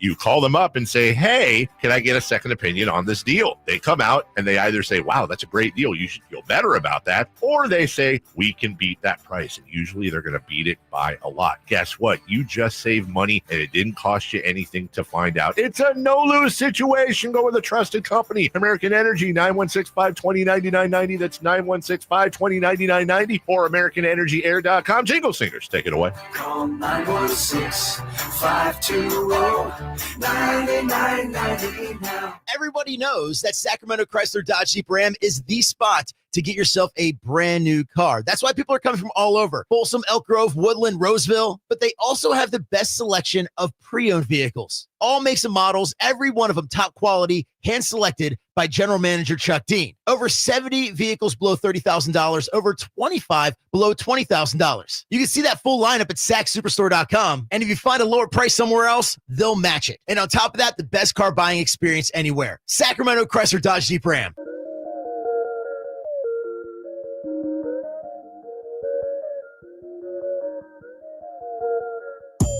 Allen Stiles. Watch the show on youtube.com/Sacktown Sports 1140. Or listen on the Sacktown Sports app. Uh-oh. We have an Instagram post. Jonathan Kuminga's latest Instagram story. This is from Dalton Johnson of NBC Sports Bay Area. Kuminga's latest Instagram story, quote, I'll bet on myself all day. his agent tagged and pictured next to him. I'll bet on myself all day. At A-Rock Turner. Hashtag just know. Well, qualifying offer, here we come. Yeah, but we're not going to do it until September 30th to make the Warriors the most pissed. Yeah. Qualifying offer. Come one, come all. Here is the qualifying offer. So in the Anthony Slater story, I guess Shams too, but let's be honest, Anthony Slater probably did most of the work. Shams is just sticking his name on the group project. Hey, just so you know, now that you hear, I'm gonna put my name on it. I know you the one talking to the agent, and you had a lot of these scoops before you were here, but just so you know, this is how it gets down. Why does Shams have that accent? Because when I'm sunning somebody, hey Slater, hey, do me a favor, homie. Hey, put me on that article, homie. Hey Slater, bro. Yeah, you got to be careful. Hey Slater, man. Hey, put me on that article, bro. First of all, Shams is closer to my age than your age. Hey, put me on that article, bro. Schefter, they don't even try. Schefter and Passon, there's not even anybody else doing it. They don't even have to worry about that. Buster Only's still hanging around. But is he doing collab articles? Yeah, they're still doing stuff. Does he got to put Passon's name on it? I think there was one today. Hey, put my name on that, man. I mean, but that one's a little different, though, because Buster Only is probably, that's a collaboration, I feel like. Jeff Passon's bringing stuff to the table. Shams is, too. I don't know. Slater was doing this exact story, whether he was with ESPN Slater, or The Athletic. bro. Hey, come here. Dude, you got to be careful. Hey, come here, man. Come here. Hey, put me on that article, man. Anyways. Just so you know how this goes. It's the Shams tax. You want to be on ESPN, there's a Shams tax. Again, Shams, anyways, I can't talk about that. Anyways. Hey, Kyle, put me on that article, bro. Put me on it. What were you going to say? That doesn't matter anymore. Now that you've turned Shams into a 55-year-old man. Hey, come here, man. Hey, let me talk. I'm going to do this to Frankie and Brendan and Chris. Hey, Frankie, we should do that for fun, a collab article. I'm going to tell Frankie. Hey, Frankie, put me on that article, bro. What are you going to bring to the table? It doesn't matter. The Brennan Nunez Allen Stiles collab. With Allen tagged. Anyways, my point was if Slater was saying the Warriors are getting close to not doing trades anymore and just telling him to either take the qualifying offer or the 2-year deal on the table, does this mean they've stopped taking offers now? If Kuminga's ready to bet on himself, does that mean they're like, all right, it's either qualifying offer or take our deal kind of situation? From the Warriors' perspective, or from his? From the War. Is that why he's doing that? Are the Warriors like, hey? Well, I think Shams was essentially saying that the Warriors were signaling that this thing is they're not going to continue having this conversation. It is what it is. We gave you a month to find a sign and trade that we could sign off on. You didn't get it. So now that you didn't get it, we're gonna just stick with what we have, and that is what it is. That's it. That's the end of the conversation. So that's how I view it, and we'll see what happens next. I mean, there could be more that pops up throughout the course of the show, or maybe even after the show ends. But that's how I kind of see this: is Kuminga saying, "Okay, cool. If that's what it's going to be, then that's what it's going to be." So there you have it. I wanted to discuss as well why, when it comes to DeMar DeRozan, I think this is his last season starting on the Kings. That doesn't mean that he will no longer be on the Kings to end the season or by the time the season's over. But I think this is the last season that DeMar DeRozan will start on the Sacramento Kings. So Jason Anderson reporting from Sacramento Bee that the Warriors are not interested in DeMar DeRozan, whether that be because of the contract that's left, a fit, or both. All right. Now let's discuss what else can happen on this contract. the last year of his contract isn't guaranteed. He's only owed $10 million. It goes up to 12 or 14 if he makes an all-star game. And if the Kings make the finals this upcoming season, just random stuff. And if he plays 60 games or after January 10th, it goes up to the full $24 million, right? So what if you were to say to DeMar DeRozan, hey, DeMar, here are the options that we're looking at. For whatever reason, maybe the Kings played well or well enough. There just weren't enough suitors out there, but DeMar is still on the team. So either he gets traded, right, this upcoming season, which again would mean he's not starting come the 2026-2027 season. So that's obviously the first option and what a lot of us think will happen. Just no disrespect to DeMar. I think he deserves more respect, but it's just a matter of timelines and things like that. So he either gets traded, which would mean he's no longer starting, or if he is still on the team, what if you say to DeMar, hey, man, it's an expiring deal. You're only getting $10 million at that point. We can trade you. We can move you to the bench because now we're only paying you $10 million, or we could buy you out. Those are the three options. Now, I was stuck in a world of jargon, a world of guaranteed, non-guaranteed jargon, where it was if a team trades for DeMar, the salary would have to match at the $10 million, but they would have to have enough to be able to give him, or they'd still have to show that they can take on the rest of his contract. Let's say they trade for him in December. They would match at the $10 million, but they have to be prepared to, again, take on the rest of the contract if he's on that team January 10th. So you could trade him that way, and that team can say, yeah, we'll bring him in at $10 million, and if it doesn't work out, now it's on us, but we could buy him out or whatever the case is before January 10th, where it's guaranteed, and he can find a different team, whatever the case may be. But with that last season not being guaranteed, either he gets moved to the bench and he's basically trying out a bench role for other teams, or maybe for the Kings if, they feel as if other guys have taken a leap and they think it makes sense at that point, or he's trying out for a different team, or they buy him out. So he either gets traded, he gets moved to the bench because he's only getting paid $10 million, or they buy him out. So I am willing to put a percentage on it. I don't want it to be too high, but you know what it is.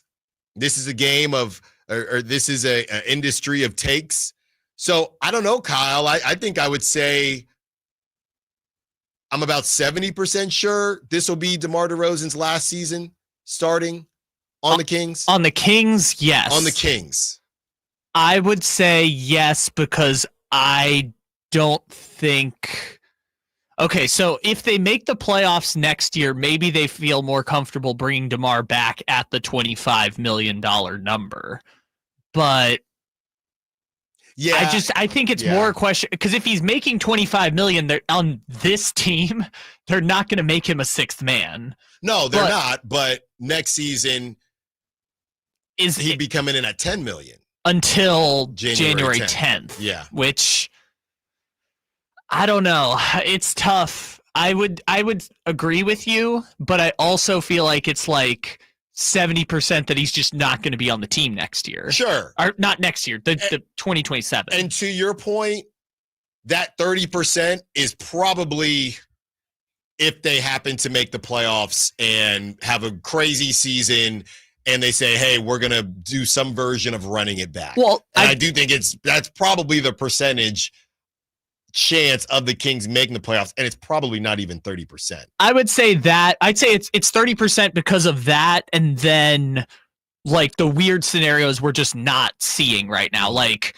they just traded Zach LaVine for Kyle Kuzma and some other Bobby Portis or something, right? Like some weird situation we're just not seeing right now. Or they bring back they bring back DeMar DeRozan because he didn't have value, but they traded Keegan Murray, like one of the key players, like just some weird situation. That's the 30%.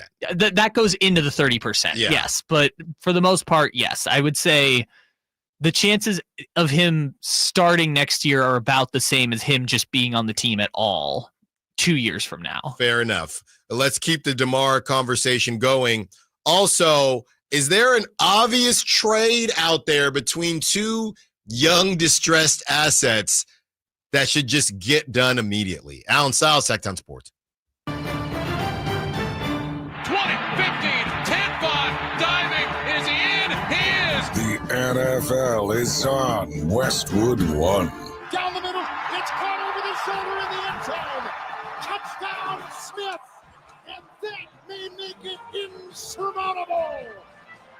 Wow. The NFL Hall of Fame game live from Canton, Ohio. Chargers and Lions. Tomorrow night starting at 5 right here on Sactown Sports. ZipRecruiter is the place. ZipRecruiter is the place for talented teachers, savvy software developers, and master mixologists. ZipRecruiter is the place where you meet all these people and more. That's because ZipRecruiter is the place for job seekers who are looking for new opportunities. In fact, ZipRecruiter helps 10 million people with their job search every day, so you can find the right candidates right away. Try ZipRecruiter for free at ZipRecruiter.com/free. That's ZipRecruiter.com/free. Why'd I go to the doctor? One day at the firehouse, I was so lightheaded I could barely stand. Even my crew noticed. Getting checked out was the right call. Turns out I have atrial fibrillation, which increases the risk of stroke about 5 times. Symptoms like irregular heartbeat, heart racing, chest pain, shortness of breath, fatigue, or lightheadedness can come and go. But if it's AFib, the risk of stroke remains. If you have symptoms, contact a doctor. I'm so glad I did. Visit NoTimeToWait.com, sponsored by Bristol-Myers Squibb and Pfizer. When might you be buzzed? When you suddenly love everything. You guys, I love this song. I love these nachos. I love our kickball league. Oh, I love this guy. What's your name? You know what I love? A ride when it's time to head out. If you see a buzzed warning sign, call for a ride when it's time to go home. Buzz driving is drunk driving. A message from NHTSA and the Ad Council. I love your car. Is this real leather?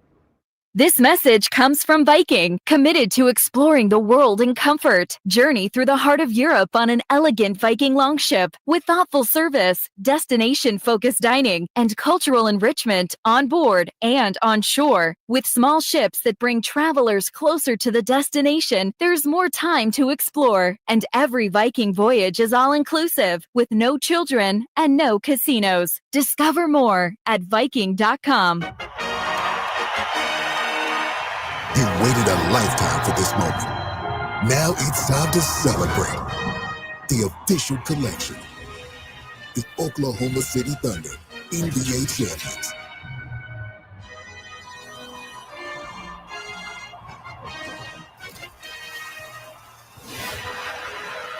Available now at NBA Store. A Fanatics experience. Whitey here, and I want to remind you, not all grills are created equal. The Napoleon Prestige line of outdoor cookers are built different, built better, and built to last, with features other grills can't match, complete with a lifetime warranty. It's a great time to find out for yourself because Napoleon's Pro Summer Blast is on right now. Save up to $400 today on a Napoleon Stainless Steel Pro Grill. Become the envy of your neighborhood. Offer ends July 31st, 2025. Visit your local Green Acres Nursery and Supply and get grilling today on your new Napoleon Prestige Pro Grill. Napoleon Stainless Steel Grills, simply the best. Brought to you by Xfinity. Sports are unpredictable. The price of your internet shouldn't be. Introducing the 5-year price guarantee. One consistent internet price for 5 years with no annual contracts. Guaranteed.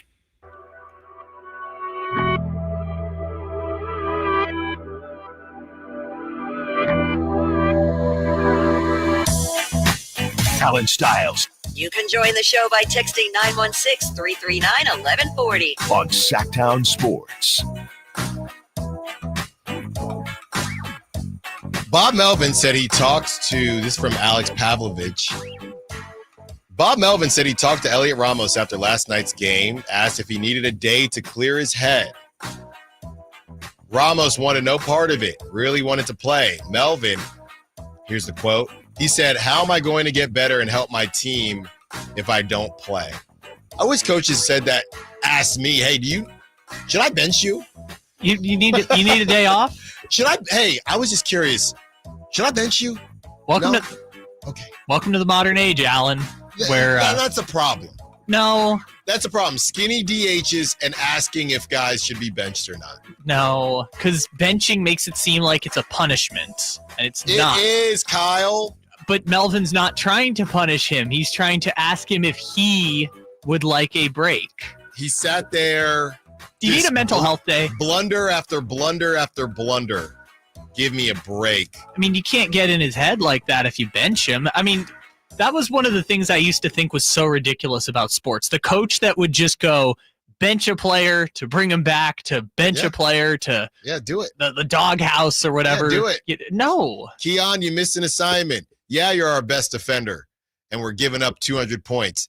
Get on the bench. No, I've seen too many players where they make a mistake and they just glance to the bench just to see if coach is going to take. No, you've got to give your players, I shouldn't say give the players confidence that they can do to the best of their abilities, which for Ramos means getting thrown out at second base on an infield fly rule. And that brings us right into the conversation of two young distressed assets that can help out two different teams.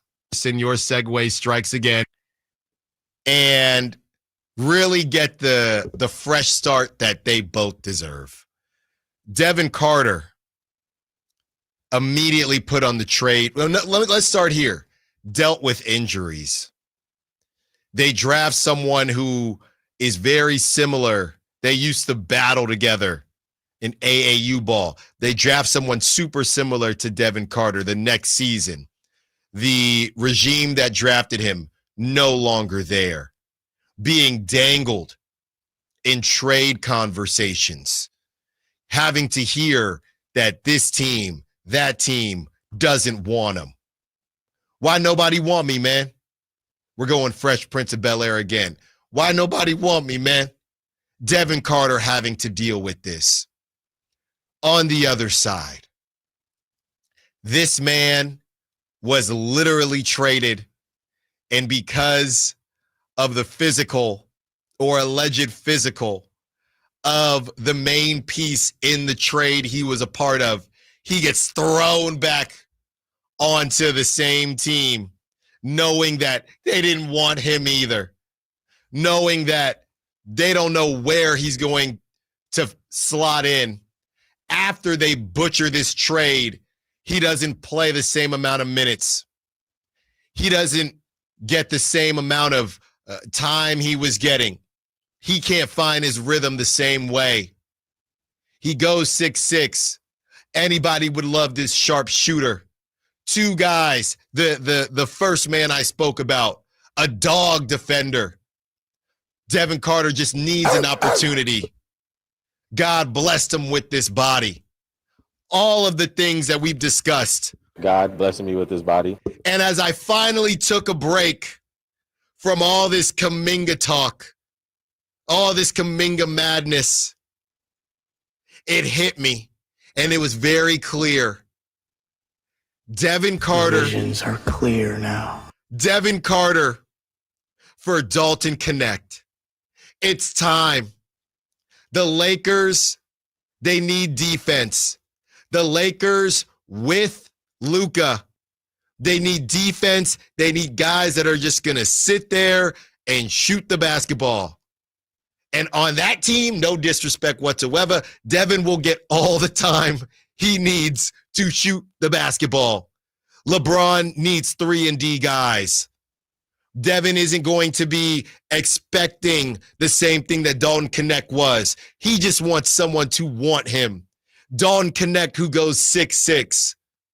A team that had to re-sign Doug McDermott. Clearly, they need shooting.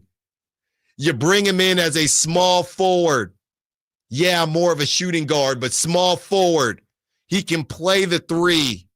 He gives you more depth shooting the basketball. This is where the league is going in two different ways. One shooter, one more with the defensive prowess. Kyle, it's the most obvious thing in the world.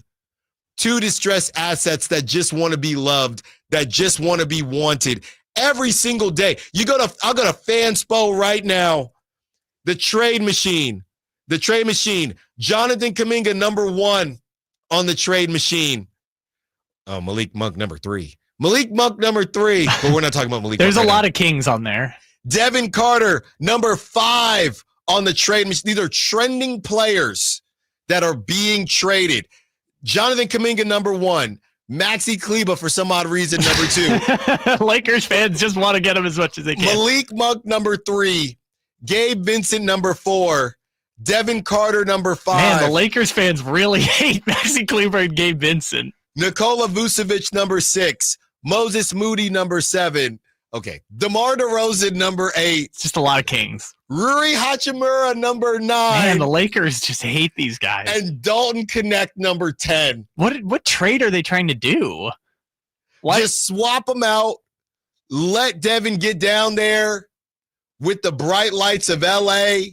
A team that needs somebody to want to between Austin Reeves, Luka. I don't care if he's skinny or not. They need somebody to defend besides what's left of Marcus Smart flopping around everywhere. And Jake LaRavia. Dalton Connect. Because with Jake LaRavia, Dalton Connect, what is it that you do here? So you know what the Lakers' backups would be at this point if they made such trade? Which, by the way, I know the direction you were going. Fanspo says the Kings slightly win that trade. Kings add 1 win, Lakers subtract 1 win. But they would have a backup unit now of Marcus Smart, Devin Carter, Jake LaRavia, Jared Vanderbilt, Jackson Hayes. I mean, that's shutdown. That's defense. That defense. I don't know who's scoring, but that's defense. No, but that's their backup. See, this is the thing. The starting lineup, all offense. Luka can't guard a traffic cone. Austin Reeves, not a good defender. LeBron chooses not to play defense anymore. Rui Hachimura can't defend. In theory, he's good, but in reality, he's not. He looks like a good defender. Speaking of which, DeAndre Ayton, supposed to be a good defender, but is just terrible. And then the defense makes up for it. Just mix and match. You got your defensive backups and your offensive starters. I mean, the Lakers could go to the conference finals. This is obvious to me. Yeah, this honestly, I think we had floated it the other day and never got to it, but like Dalton Connect right now is in the same situation as Devin Carter. Literally. Just can't find playing time. Yeah. A 23-year-old. But both of them, I believe, would play on those other teams. I think Devin would get some time on the Lakers, and I definitely think Dalton would play on the Kings. I think he would get more time than Nick Clifford right now. Again, that would be they'd both be playing the 3, and Clifford could maybe come in after Keon, but again, injuries happen, It's just diversifying what you have. Yeah, this would balance the roster. Mm-hmm. Just not in the way people thought. Just do it. Dalton Connect, I feel bad for both of these guys, man. Yeah, I guess Devin might not play as much on the Lakers now that I'm kind of going through it, but Dalton might not play on the Kings either. They're kind of, to your point, they're kind of the same player. Just Dalton Connect's a little bit bigger. Dalton gives them, the Kings, a little more shooting. Devin gives the Lakers a little more defense. Well, and at the 2-guard position, which the Lakers kind of need right now, which... Again, now that they honestly, can we just have Jake LaRavia back? No, you can't. Adding Jake LaRavia makes Dalton Connect almost unnecessary for the Lakers at that point. Just like, I mean, I'm not saying adding Keon Ellis kind of makes him irrelevant for the Kings. Neither of them, both separate reports, neither of them have a first-round valuation right now. Jovan Buha said that about Dalton Connect, and it's been said about Devin Carter as well. Yeah, they're the same player right now. They're both distressed assets for different reasons, right? For Devin Carter because of the shoulder injury that no one had the medicals to. For Dalton Knecht being traded and then having to go back to the Lakers. It's very simple to me. It's very simple. Just get it done. I don't need Kuminga. I don't need. Just go get Dalton Knecht. You also just wanted Dalton Knecht in the draft. This just makes sense. It's not about me. This just makes sense. It's about sense. the greater good. That's right. This just makes sense. When we return, it's time to run our daily tankathon, and we're also discussing the best and worst lineups of last season. And, of course, DeMar DeRozan not interested. That's what the Warriors are saying in regards of Jonathan Kuminga. Still more to break down as far as what Shams and Anthony Slater had to say on the ESPN article. Allen Stiles, Sactown Sports. This is the story of the one. As a safety manager at a manufacturing plant, he does everything he can to keep his coworkers safe. From finding ways to reduce risks to keeping safety supplies in stock. And for that, he relies on Grainger. Grainger offers a broad range of quality products and next-day delivery, so he can always play it safe. Call 1-800-GRAINGER, click Grainger.com, or just stop by. Grainger, for the ones who get it done. Allen Stiles here with your Sactown Sports Injury Update, brought to you by DTLA Law Group. Denzel Clark, out with that right adductor strain, is going to be out until late August. Manager Mark Kotze said Clark will probably require a couple weeks from the date of his placement on the IL. Brady Basso, out with that left shoulder strain, is scheduled to throw 20 pitches upcoming in batting practice. He had been pulled off of his rehab assignment in mid-June. That was your Sactown Sports Injury Update, brought to you by DTLA Law Group. It's Allen Stiles here. You injured at work? Call downtown. DTLA Law Group, California's leading injury law firm. With over 40 lawyers throughout California, they have won over $500 million in settlements. DTLA Law Group will get you compensation for your work injury. You don't pay unless they win. That's right. You pay zero up front. Call downtown. Text injury help to 40222. That's injury help to 40222. Visit them at calldowntown.com. If you're 55 or older and into that whole saving money thing, T-Mobile has an exclusive phone and internet bundle just for you. Right now, get 2 unlimited phone lines plus 5G home internet for just $30 each per month with autopay, plus taxes and fees. And with 5G home internet, setup is easy with just 1 cord and no technician needed, which is great if you're also into that whole keeping it simple thing.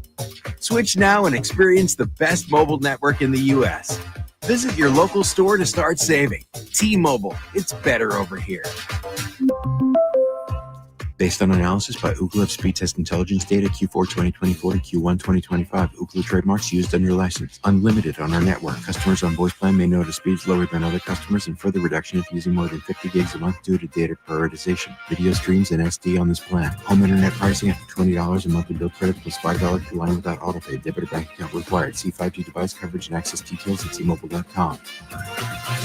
The Giant Summer Sale is here. Get giant savings on our giant selection only at Folsom Lake Honda, your one-stop Honda shop. Looking to own or lease? Save during the Honda Summer Event and drive a brand new Accord or Civic. See all our specials at FolsomLakeHonda.com. As a family-owned and operated dealership since 2009, customer service is our number one priority. Our customers love doing business with us, and you will too. Folsom Lake Honda. Go to FolsomLakeHonda.com. Your one-stop Honda shop.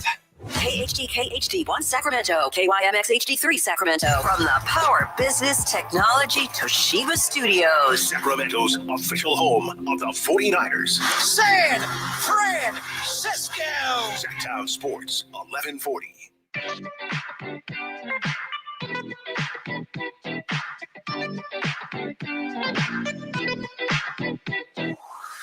Live and local. It's Allen Stiles On Sactown Sports.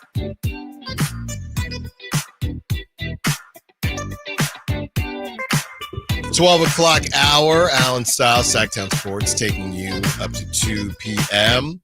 If you're just now joining us, we are about to break down everything that you may have missed from the Shams story. Shams and C-Man. And Anthony Slater. I'm going to call it the Anthony Slater article. Thank you. I've been doing that the whole time. But no, you're saying Shams. You want to try it again? Shams is saying. Hey, man. Hey, Slater, come over here.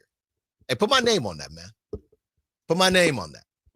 That's my article now. Okay, now you're doing a little John Gruden in there, too. That's my article now. You got deboed. I am just kidding, Anthony Slater, friend of the show. Because, Shams, it happens with everybody. Everybody, okay? And I'm trying to think. I think the same thing happened prior to, right? When Sam Amick would put out an article, and we're just having some fun. Obviously, Shams is bringing a ton to the table. Don't get me wrong. I don't know. Let's say it this way. Slater would have been able to write this story without I agree Shams. with that. I do agree with that. But Shams' name is first billing somehow. Yes. So here are the kind of highlights of it. If you're driving around and you've been hearing about everything, but don't necessarily have the bullet points, if you will. The first piece of this, the contract negotiations and offers. All right. The Warriors offered Jonathan Kuminga 2 years, $45 million with a team option for the second year. Kuminga is rejecting the offer primarily due to the team option, which gives the Warriors control, the lack of a built-in no trade clause, and Kuminga's agent proposed a 3-year, $82 million deal to keep the Warriors below the second tax apron, and the Warriors said no dice. As far as the sign-and-trade talks, Kuminga and his agent have explored sign-and-trade options during July. The Sacramento Kings and Phoenix Suns have shown strong interest with the proposals getting up to 4 years, $90 million. We believe that's from the Suns side of things. Player option, including in that final year. The Suns have made the most lucrative offer. The Warriors are uninterested in trade returns from either team and are now signaling an end to sign and trade talks. The career control and direction that Jonathan Kuminga is seeking, a fresh start, a defined role and starting position, and greater respect and control over his career. Kuminga thinks that the Warriors have stunted his development over the past 4 seasons. Coach Steve Kerr's comments after Jimmy Butler trade suggested Kuminga would not have consistent big minutes. And last but not least, the financial and leverage breakdown. The Warriors offer includes the highest starting salary at $21.7 versus the $19.8 elsewhere, a structure that would make him tradable by January 15th. And I think this is important because we've all been saying December. So that's actually looking like January 15th. Despite the higher 1-year salary, the Suns' proposal offer is around $70 million more dollars guaranteed. Kuminga is considering taking the $7.9 million 1-year qualifying offer, retaining leverage, and becoming an unrestricted free agent in 2025. So those are the bullet points from that Anthony Slater article with Shams involved as well. And now Kuminga is doing the Gen Z thing where he is posting on Instagram that he will always bet on himself with a picture of him and his agent. This could all look so bad for John. Both sides, that's the funniest part. This could look so bad for both sides. So bad for both sides. It already does. Yeah. It looks worse for the Warriors, I think, than Kuminga right now. Once it starts affecting Kuminga's reputation, I think is when it becomes a problem for him, right? Because we talked about it earlier. He's just got to get to December 15th. Because if someone is still willing to offer him the 4 years, $90 million, and the starting role, the things that he wants, then it will have all have been worth it, right? Yeah. This is the James Harden fat suit thing, right? Like James Harden's reputation may have gone down a little bit, but he also got everywhere he wanted to go like 3 times in a trade, right? So if Kuminga gets where he wants to go, it will have been worth it. I cannot wait to talk about Luis Severino. Now that you brought up James Harden in the fat suit, the most shameless guy I've ever seen on the baseball field. Literally. I was there last night and I almost sent it to you. So I'm so glad that you actually saw it. I'm thinking, all right, just real quick, we're about to get to TC. Basically, Luis Severino has been very loud and vocal about wanting to be traded, even though he took an amount of money that nobody else wanted to give him. And now he's doing everything in his power to try to get traded, including falling over on the mound because the mound is so bad, which nobody else has done. But this brother fell twice. And the fall, Kyle, maybe we can get it up if you find it from my Twitter. You can get it up on the YouTube. Because if I would never joke about a real fall. The pitch was dang near already thrown when Luis Severino just rolled on the ground. So here's the part that you probably weren't able to see also. So on the second one, because he does it twice, the trainer comes out just because that's what when a player goes down, the trainer's got to go. And the umpires stop the game and everything. And, normally they're running out to check on him.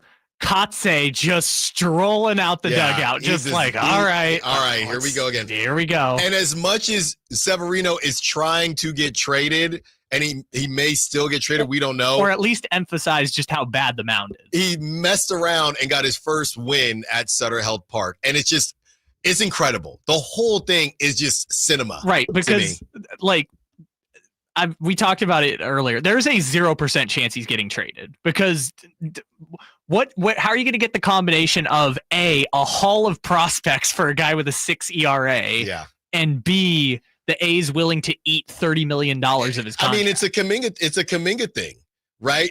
And I think if you're the A's, we talked about how frugal they have been. Yeah, they don't care. You can complain as much as you want. We're not eating any type of money. If somebody wants to trade for you, cool. But we're not eating any type of money because you took money and you may or may not have had a plan, and the plan isn't working out for you. 916-329-1140. Let's go to TC. Wants to be part of the conversation. What's up, TC? What you got for us? Hey, what's up, Allen? What's up, man? Y'all got me? Yeah, we got you. All right, so look, bro. Hey, so since we're talking to trade with the Lakers, we're going to go back to that because remember we was talking about that heavy, and then it died down. So since we back on it, I got DeMar DeRozan and Devin Carter going to L.A. to the Lakers for Rui, Vanderbilt, and Dalton. I know it's a 3-for-2, but you're respecting DeRozan. You're getting him in a spot. You're getting him back home. They need a 3-and-D guy. You can also have some extra firepower with LeBron and avoid Luka to where they don't feel like it's just them two. They can have another OG veteran Hall of Famer with them, and they got a young buck. Thank you for the call, TC. I'm double checking this now. So TC said Ruri, Dalton, and who was the last person he said? Vanderbilt? Was it? I don't think they can move off of Vanderbilt just because they need defense. But okay, so and the Kings were only sending out Devin and DeMar, right? Yeah. That's all he said. So I'm firing this up now. It is a success. You got about 29 mil going to the Lakers and about 33 mil going to the Kings, but it still works. What if we send them Drew Eubanks? Sure. Is that going to make them feel better? I don't know. I don't know. I think Ruri is the really confusing piece. It's an and I like Ruri. And I think the Kings, to be honest with you, I don't know if the Lakers would want to take on that DeMar contract for this season. Obviously, it's not the same next season. I think what you have to do, and it would be tough. I think that's the tough thing about DeMar this season is the money until we get closer to the trade deadline. That's probably too much for DeMar and Devin. Now, money-wise, it works, but they might have a conversation, Rui and Dalton, for DeMar and Devin. They might be willing to do that. But let's not forget, Rui Hachimura was starting on the Lakers, right? And to me, I'm just not a big Vanderbilt guy because I just don't think he plays enough. And they have him in Fanspo, an athletic finisher. If you don't go somewhere with that Fanspo, are you serious? Jared Vanderbilt and Dalton connect for DeMar and Devin. Money-wise, I don't think it works anyway, but I don't think that's enough. So I think it's a matter of Rui and Dalton may or may not be enough. It's enough for me, but I don't know if the Lakers. Tell me, what does that have to do with it? Absolutely nothing. Absolutely nothing. But that's all you got. That's how you know that the Warriors. And so with Zach LaVine, I always talk about he kind of hit the trifecta of just worst organizations to go to: Timberwolves, Bulls, and Kings. To the Kuminga point, if the teams that want you are the Kings, the Bulls, and the Suns, and he wanted to go to what, Brooklyn originally? He wanted to go to, he was going to be in New York, just cooking it up. A brutal group of teams to have on your list. Not to say it won't work out. I mean, those players have Ring of Honor guys too. It's not like everything is awful for those teams all the time, but that's just a brutal group of teams that either want you or you want them. All right, 83 days until the regular season opener. 83 days, 4 hours, and 11 minutes. And yesterday, we got the number one pick in the draft. Sacramento Kings did. So you could have Jonathan Kuminga and the number one pick in the draft, and Keegan Murray and Keon Ellis. And it would be very exciting times. All right, Kyle. Let's see. I don't even want to look. Okay. With the fourth pick in the 2026 NBA draft, the Sacramento Kings select somebody that's good because it's still top 5. We're rolling this week. Yeah, updating the standings. We have one first, one first, 1 second, 1 third, 2 fourths, and 5 ninths. Yeah, we can't mess this up, Sacramento Kings. We have to do this correctly. Hey, you know who the fourth pick in the draft was a few years ago? Keegan Murray. Yeah, get it. Think about it this way, Allen. Kuminga, Keegan, our Amen Thompson. Match that with Sabonis and a point guard. Yeah. Dennis Schroeder. He's still there. It's a 3-year deal. Oh, my gosh. Let's go. We're basically the Rockets at that point, right? I mean, Dennis Schroeder can be Fred VanVleet. He can't be worse. That's than not Fred VanVleet. Fred VanVleet was fine. He was terrible. He was terrible Rockets. in that one playoff game. He didn't play. Well, he didn't play in the other ones, but that one he played in where he went like 0 for 10 from 3 was pretty bad. He did not play. So Sacramento Kings, your Sacramento Kings, they jump up 4 spots today to draft number 4. The Bulls jump up 3 spots to number 3. The Wizards stay at number 2, and Brooklyn jumps up 2 spots and gets the number 1 pick in the draft. Plus, the good news in this situation, it doesn't matter what you give up for Jonathan Kuminga. That pick's getting protected. That's it right. Ends up at 4. Pick protected. You can make it top 6, top 8, top 14. Who cares? You win the lottery, keeping that pick. Utah drops 4 spots. Everyone just hates Utah at this point, and the fact that they keep faking the fact that they're attempting to be competitive. So because of that, the basketball gods send Utah down to number 5, the 5th pick. Once again. Yes, once again. Yes, so because Ace Bailey was 5th. And Ace Bailey also doesn't want to be there. As we continue the conversation, Jason Anderson, Keon, and Kuminga, he has been told, are off limits in Jonathan Kuminga talks. So everyone can breathe a sigh of relief. I guess here's an interesting question.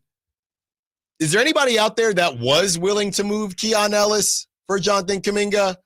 Let's say they say, hey, don't worry about that first-round pick. Keon Ellis, and I don't know that it would be instead of Devin Carter. So Keon Ellis, Dario, and a second. 916-339-1140. Was there anybody out there that would have been okay with doing that? Because obviously the majority did not want to do it. That's what it felt like, right? And I know Twitter isn't reality, but even callers and texters on this show, most people said that they don't believe that Kuminga is worth that price tag. But is there anybody out there? I know there are a couple people, because the reality, and what I keep saying is, well, then you cannot lose him in free agency.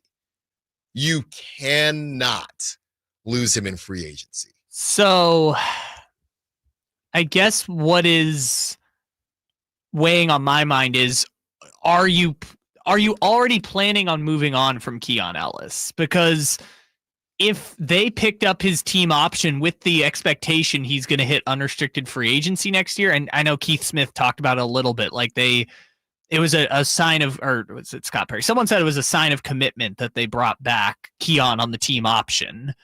But I think the more of a commitment would have been offering him the 4-year contract now and figuring out the rest later. So I guess if they end up with neither Kuminga or Keon on a long-term deal, then I would look up and be like, what are we doing here? Just because you could have had Kuminga possibly for Keon. And if he walks in free agency and you've got neither, what are we really doing? There is some news here that we're going to share with you. Sorry, Kyle, I was on my phone for a reason. A deal has been made with the Sacramento Kings. It is a two-way deal, though, and we will tell you who it is on the other side. Allen Stiles, Sacktown Sports. 20, 15, 10-5, diving. Is he in? He is. The NFL is on Westwood One. Down the middle. It's caught over the shoulder in the end zone. Touchdown, Smith. And that may make it insurmountable.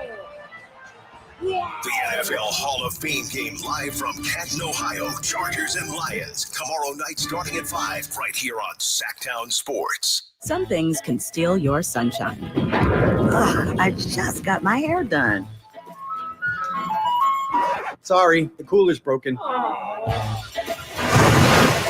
Anyone see my flip-flops? Anyone? But COVID-19 can steal a lot more. I just took a COVID test. Ugh. Prescription medications for COVID exist. If you test positive this summer, ask your doctor if they're right for you. Visit PfizerForAll.com/COVID-19 to learn more. Sponsored by Pfizer. I thought I'd book a trip to Italy to celebrate retiring. We didn't speak Italian. We didn't then. We do now. Because of Babbel. Babbel is the refreshingly easy-to-use app for learning a new language. Babbel uses immersive lessons to teach you vocabulary and grammar in a way that sticks. Save up to 50% on your Babbel subscription when you sign up at Babbel.com. That's Babbel.com. Babbel.com. Hey, it's Carmichael Dave here for Capital Casino, Sacramento's #1 poker room, inviting you to come join them every Wednesday for their midweek madness drawing, giving away $2,000 in total cash starting at 6 p.m. It's a safe and friendly environment, plenty of well-lit parking available, and it's conveniently located right there in downtown Sacramento. And remember, best food, best service, best games, 411 North 16th Street in downtown Sacramento. For more information, log on to capital-casino.com and gamble responsibly. 1-800-GAMBLER. Get ready for a night out with Jordan Davis. It's Country in the Park 2, Saturday, September 13th at Cal Expo. Along with special guests Mitchell Tenpenny,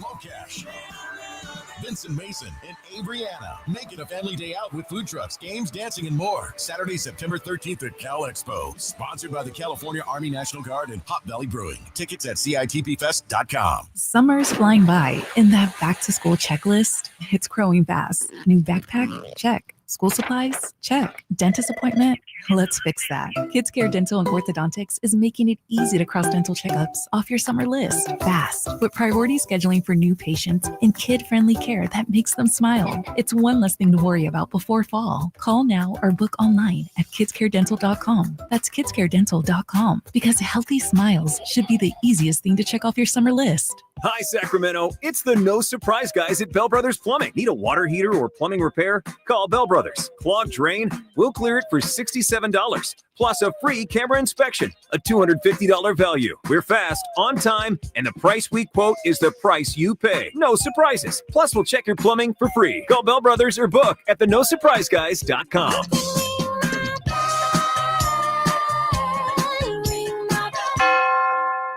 With 25 award-winning years in Northern California, Ashton & Price is your local injury law firm. Pro attorney tip: if a firm presents as local but they're in LA, red flag. If your first consultation is not with a lawyer, big red flag. At Ashton & Price, your first consult is with a local attorney, and if serious injury prevents travel, a lawyer will come to you. Still not enough? George Washington's my uncle. At Ashton and Price, no red flags, just red, white, and blue.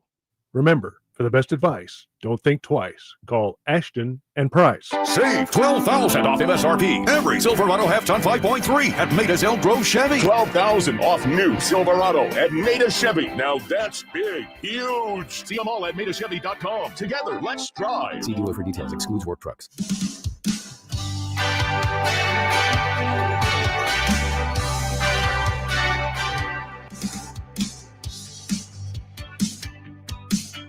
Your home for Kings talk and so much more. Live and local. Allen Stiles on Sacktown Sports.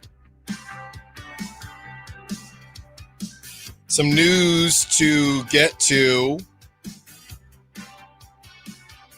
This is from Michael Scotto.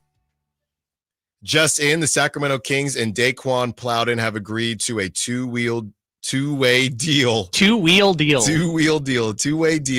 Agent Drew Kelso of One Motive Sports told Hoops Hype Plowden averaged 7.2 points on 64% shooting from the field and 53% from three-point range in 6 games for the Hawks as a two-way player last season. Not that many Kelsos in the world, I feel like. It's just him and the character from that 70s show, yeah. Right? I don't think there. Do you know any other Kelsos? As a last name? Or first name?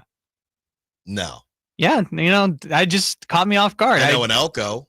Yeah, I mean, Elko is relatively common. You don't know very many Kelsos around. So, Sacramento Kings, two-way deal with Daquan Plowden. Look, I talked to some close to the situation because that's obviously who was playing out there, and a lot of people were happy with what they saw from Daquan Plowden, and I know he was on the Warriors for a hot second last season. I believe that was during Summer League. So there's something there, and he can shoot the basketball. So the Kings want to keep him around a little bit longer and see what he can do. We'll get into his stats and what that may look for him a little bit later, possibly tomorrow, with all this Kuminga stuff swirling around. And speaking of that, Shams is so when's Slater gonna get this hit, huh?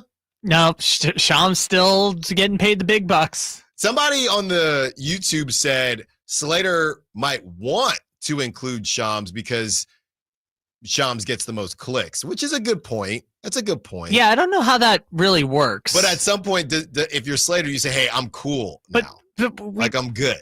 We've said before, Slater can write this story without Shams. No. I know that, but you put Shams' name on it because, in general, it's going to give your name more notoriety. I guess the question is, did Shams post it on his Twitter?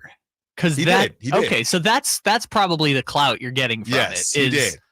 Shams reposting the story. So maybe it isn't hey, come here. Maybe it's more as if, whoa, hey, Shams, let me talk to you for a second. Who knows how it goes? Wait, why is Slater now using the... I don't know, because maybe who wants the clout? Which way is the clout coming from? All right, let's hear from Shams and the latest update on the Kuminga and King situation. Here it is. The Sacramento Kings, I'm told, have actually offered a first-round pick in those conversations. There's been a conditional first-round pick as well as a potential rotation player as well. But the Warriors have wanted the Sacramento Kings to give them an unprotected, fully first-round pick. The Suns, on the other hand, do not have a first-round pick to trade, so their deal would likely look at 1 or 2 rotation players and second-round draft compensation. The Warriors, though, do not want bad salary in return. They don't want players that they feel don't have the value moving forward that Jonathan Kuminga could have. So clearly their asking price has not been met in these potential offers. There's still about a month and a half, 2 months left before Jonathan Kuminga has a real decision to make with that October 1 qualifying offer. Was Slater there too? Yeah, who was that? I think that was Slater. I think he was in there. It did sound like some stray voice was trying to cut off Shams. Asking price has not been met in these potential offers. There's That's still Slater. You're sure? I'm about 85% sure. Asking price has not been met in these potential offers. There's still That's him.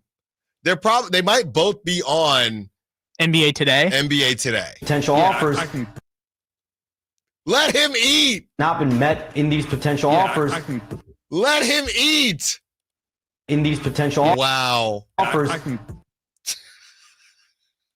Has not been met in these potential offers. What is happening out there? I don't know, man. First of all, you're making it sound like Slater is trying to get Shams on his story, then Shams is chasing clout. Somebody said in the chat, hey, I think Slater might be the one trying to, keep this thing going.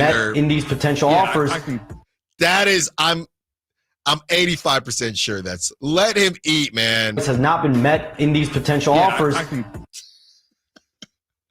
And now I'm trying to find it, but I don't have it. We'll find it somewhere. In these potential offers. So that is Shams featuring Anthony Slater. Just like the article. SHAM's feet. Wow. Anthony Slater. Oh, featuring Slate. Slate's already has a name. It's Shams featuring Slates or Slater Scoops. So the Sacramento Kings have offered a first-round pick in those conversations, as well as a potential rotation player. Potential offers. Is that what they're saying about Dario or Devin? Potential rotation player is Devin. Yeah. It's got to be Devin. The Warriors have wanted them to give a fully unprotected first-round pick. Are you out of your mind? Kuminga himself was the 7th pick in the draft. I don't feel like you can risk maybe top 6, but you can't risk the possibility of giving up the 2 pick in the draft for a guy who at his best was the 7th pick in the draft. That is insane. The Warriors, that's crazy. The Warriors are low-key crazy. Yeah, and I'm not going to say they're not operating in good faith. I'm not saying that. I think they're just operating as if we've made our decision. We're willing to deal with him possibly leaving for nothing. Well, we're also willing to deal with him just being back in that locker room. Yeah. Which I don't feel like we're talking enough about. If this thing has gotten that poisoned, I don't know if it has or not. But again, he doesn't want to go back. Steve Kerr doesn't want him back. Draymond went on whatever podcast, was talking about these young guys not understanding how the CBA works and was clearly just talking about Jonathan Kuminga. I don't know why you would want to invite that into your locker room when you have so much pressure building on this season. I mean, it's just going to linger on and on. Horford and Melton certainly can't be thrilled that they can't show up at the team facility yet. So it's just well, they're not even signed. That's the thing, right? Is this could drag out until literally the day before training camp. And they're going to sign Melton and Horford the day before training camp. I just feel like, yes, they're assuming the possibility he might leave for nothing or that they're going to have to settle on a trade later. But also, this is going to be kind of messy if he shows up again. Yeah, there's no way that this is going to be a good situation for a team that, again, this isn't a team just playing to hopefully make the playoffs. They paid Jimmy in these 2 years. They're basically trying to get Steph number 5 within these next 2 years. So this really just isn't the time for it, right? Well, this is like what my wife tells me all the time, Alan, it's not the time for it. It's just not the time for the Warriors to try to have a you-know-what contest with Jonathan Kuminga. It's just not the time for it. Well, especially if now Kuminga's at the point where it's you're only offering 1 year, $21 million guaranteed. Yeah. I'll take the qualifying offer. I believe I can get that $10 million minus taxes back by controlling where I want to go and picking the team that I want to go to. I mean, in essence, the qualifying offer does give him a little bit of control back in the situation. Yeah, it's just not really the time for it, in my opinion. But they are where they are, and these are the decisions that they've landed on making. Does that change in January, right? Do they say, or if he even signs that, if he goes with the qualifying offer, he controls his destiny more. The Warriors, and I guess the only thing I would say if I'm understanding this correctly, the biggest issue with Jonathan Kuminga, let's say Jonathan Kuminga's market isn't as big as we think, right? Then Jonathan Kuminga can't really sit there like Kevin Durant when he was vetoing a bunch of different trades with the Rockets because I don't want to go there. I want to go where I want to go. And he ends up going with to the Rockets the same way De'Aaron Fox, I want to go to the Spurs. If Jonathan Kuminga, let's say he takes a qualifying offer, right? And now we're in December, January. If Jonathan Kuminga is still only being pursued by the Suns and the Kings, the point of him having a no trade clause, what does that really matter?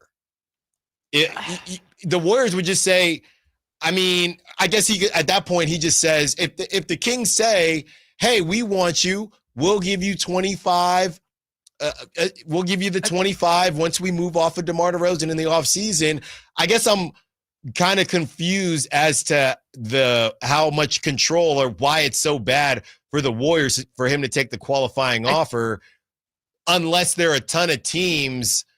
I guess just the idea of them losing him for nothing. But if there aren't a ton of teams interested in him anyway, who cares? I guess the qualifying offer, no trade clause that would come with it, I guess, is to protect yourself and say, you can't screw me. Hey, now to the Golden State Warriors, mm-hmm. Like you can't screw me over and send me somewhere where the team is going to pick up my team option, right, and I'm not going to get a chance to play. Right. And then I've just lost out on all that. And the other part of it is because it's only $7 million to match salaries, the Warriors are kind of cooked because, okay, we're going to get some rookies back, or we're not going to get a bunch of value back. So I guess it's, even if we trade him, we're hoping it's not going to be stuff that can really help us now because of the money, matching the money, or number two, we just lose him for nothing. Yeah, I mean, I guess part of this is good on the Warriors for getting Jimmy Butler at the discount value that they got him at, but like, wouldn't this have all just been easier if they just traded him to the Heat, like in the Butler deal, and you would have been done with it, and you could have brought in the Meltons and the Horfords and had a little bit more money? I guess they didn't have to, but like, it would have probably made their lives a whole lot easier. Yeah, we will see how that turns out. Continuing the conversation. Also, some updates around the league from the legal aspect. Allen Stiles, Sacktown Sports. He digs, he turns, he dives. It is a touchdown. It is a touchdown. The NFL is on Westwood One. Uncorks a deep ball downfield into the end zone. A crowd is there, and it is caught. Touchdown! Miraculous! The NFL Hall of Fame game live from Canton, Ohio. Chargers and Lions. Tomorrow night starting at 5, right here on Sacktown Sports. Hello, Sacramento. I'm Emran Pilati, owner of True Sports Cards and Collectible Store here in Rockland, California, and the host of the True Sports Cards Show that airs right here on Sacktown Sports 1140 every Saturday from 10 to 11 a.m., where we discuss the latest trends, hottest products, and deliver exclusive interviews with other industry leaders. And don't forget to visit our shop, True Sports Cards, at 6661 Stanford Ranch Road in Rockland, and see what we have for all your sports card and memorabilia needs. Passion is bass fishing. Only one radio show has the action, information, and excitement of your favorite outdoor sport. Ultimate Bass, hosted by Tournament Bass Pro and California Outdoor Hall of Famer Kent Brown, takes you live to where the fish are biting every Saturday morning. Only Ultimate Bass feeds your passion with the latest news, products, tips, and advice from the pros. Ultimate Bass with Kent Brown, Saturday mornings at 5 a.m. on Sacktown Sports 1140, part of SEP's Saturday Morning Outdoors. Hi, Zoe Saldana. Welcome to T-Mobile. Here's your new iPhone 16 Pro on us. Thanks. And here's my old phone to trade in. You don't need a trade-in. When you switch to T-Mobile, we'll give you a new iPhone 16 Pro. Plus, we'll help you pay off your old phone up to $800, and you still get to keep it. There's always a trade-in. Not right now at T-Mobile. I feel like I have to give you something in return for karma. That's okay. I don't really have much in my purse. Oh, let's see. Hand sanitizer. It's lavender. I'm good. Seriously. Let me check this pocket. Oh, mints? Really, I'm fine. Oh, I have raisins. I'm a mom. Wait one sec. I've got cupcakes in the car.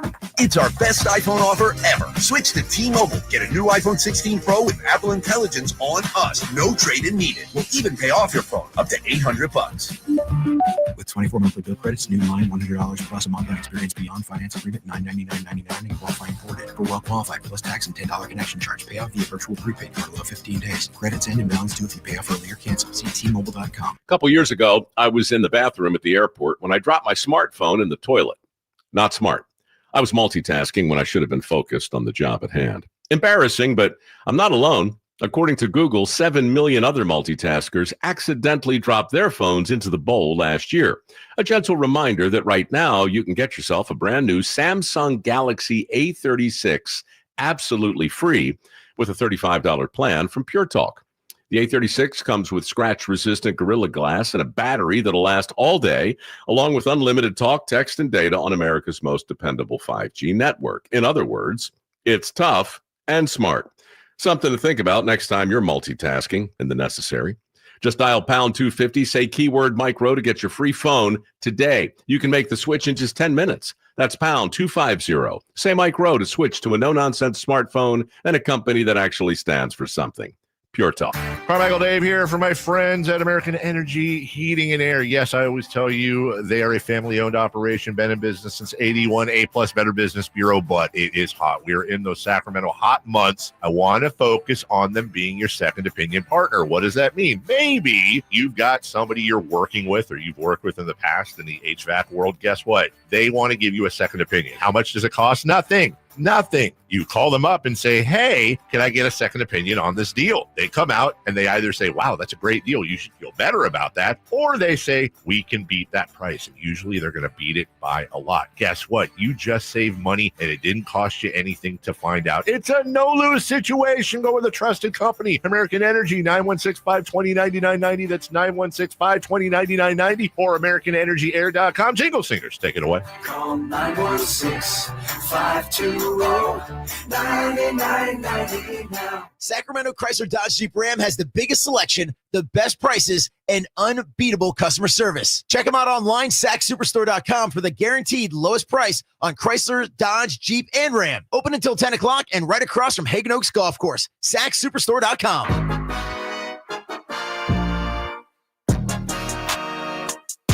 Allen Stiles. Watch the show on youtube.com/Sacktown Sports 1140. Or listen on the Sacktown Sports app.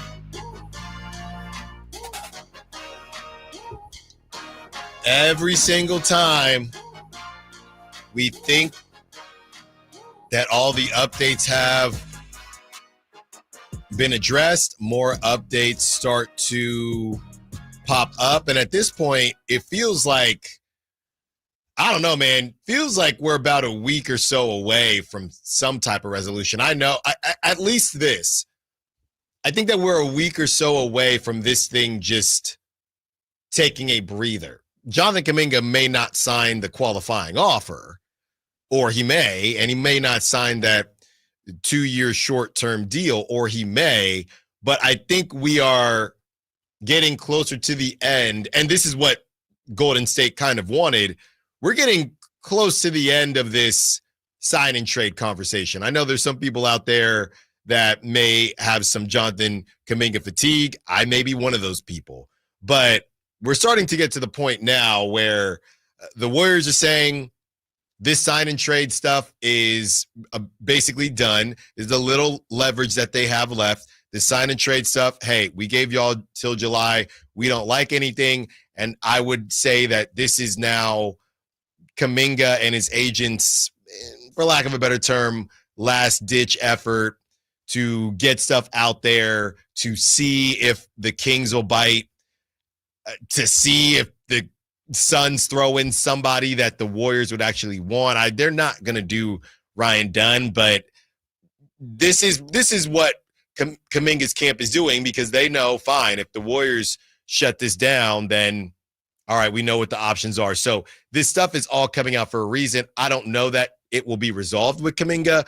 but I think we are getting closer to at least an end to the summer saga. Might come up again in December or January, But I think that's why a lot of this stuff is coming out now. There's a reason all of this stuff comes out at once from different outlets. Is because I believe it's because they have a conversation, Kuminga and his agent. The agent say, okay, cool. Slater's going to get this. Shams going to get that. We're going to get this information out here. ESPN, we're going to give all this stuff to ESPN, The Athletic, wherever, and see if it kind of moves anything. Because if not, now you have the Warriors saying, hey, we're cool off the sign and trade. And somebody even responded to me saying the Warriors would rather just lose him for nothing and use one of their trade exceptions than do a bad deal. And maybe they're right. It depends on what you think a bad deal is. All right. With that being said, now Mark Spears is specifically saying that Kuminga wants to go to Sacramento. Now, he only has so much control, but he's saying that he wants to go to Sacramento. Here it is. He wants to go. He wants to go. He wants to go. And the Kings are offering a starting spot. Okay. Power forward next to Keegan Murray, next to Sabonis. He's talked on a Zoom call with Scott Perry, as you know, the GM, BJ Armstrong, the assistant GM, and also with their head coach. Okay. So he's in. Right. He wants to go there, but I think that the Warriors don't like the first. And then the Suns, I heard they're like offering Royce O'Neal in 4 seconds and Nick Richards. That's just not pretty enough. Put some respect on Royce O'Neal's name. Well, they'd love to have a Royce O'Neal. Well, here's the thing.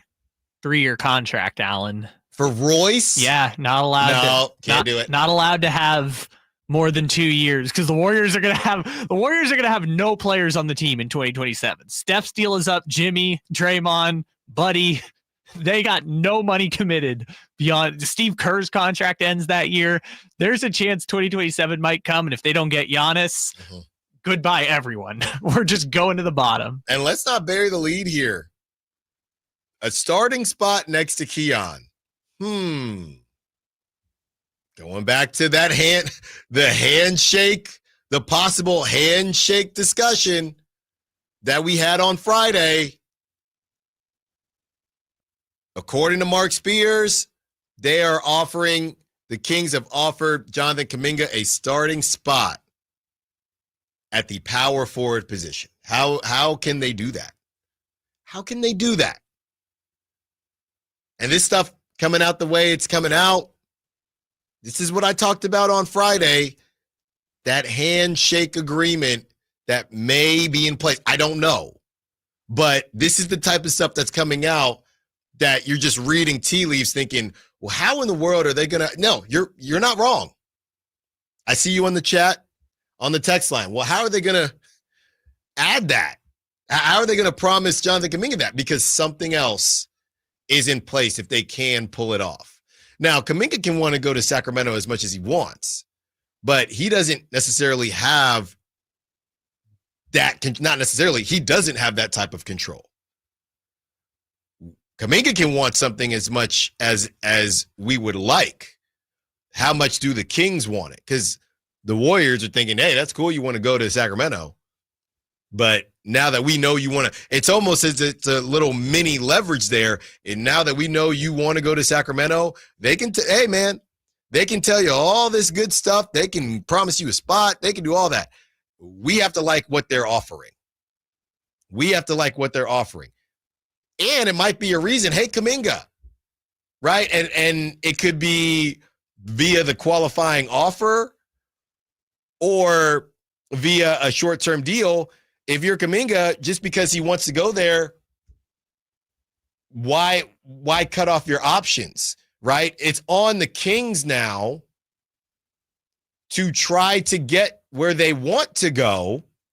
Now, again, does Kuminga want to go there because he truly wants to go there, or does he want to go there because there's only 2 teams that are looking after him right now, right? If Kuminga gets a free agency, is he still going to have some type of relationship with the Kings where, hey, you know that we've liked you, or is it going to be, look, man, I'm going to the highest bidder, whatever it is? Or he can sit there and say, I'm going to the Kings have shown interest in me before, and we're going to head in that direction.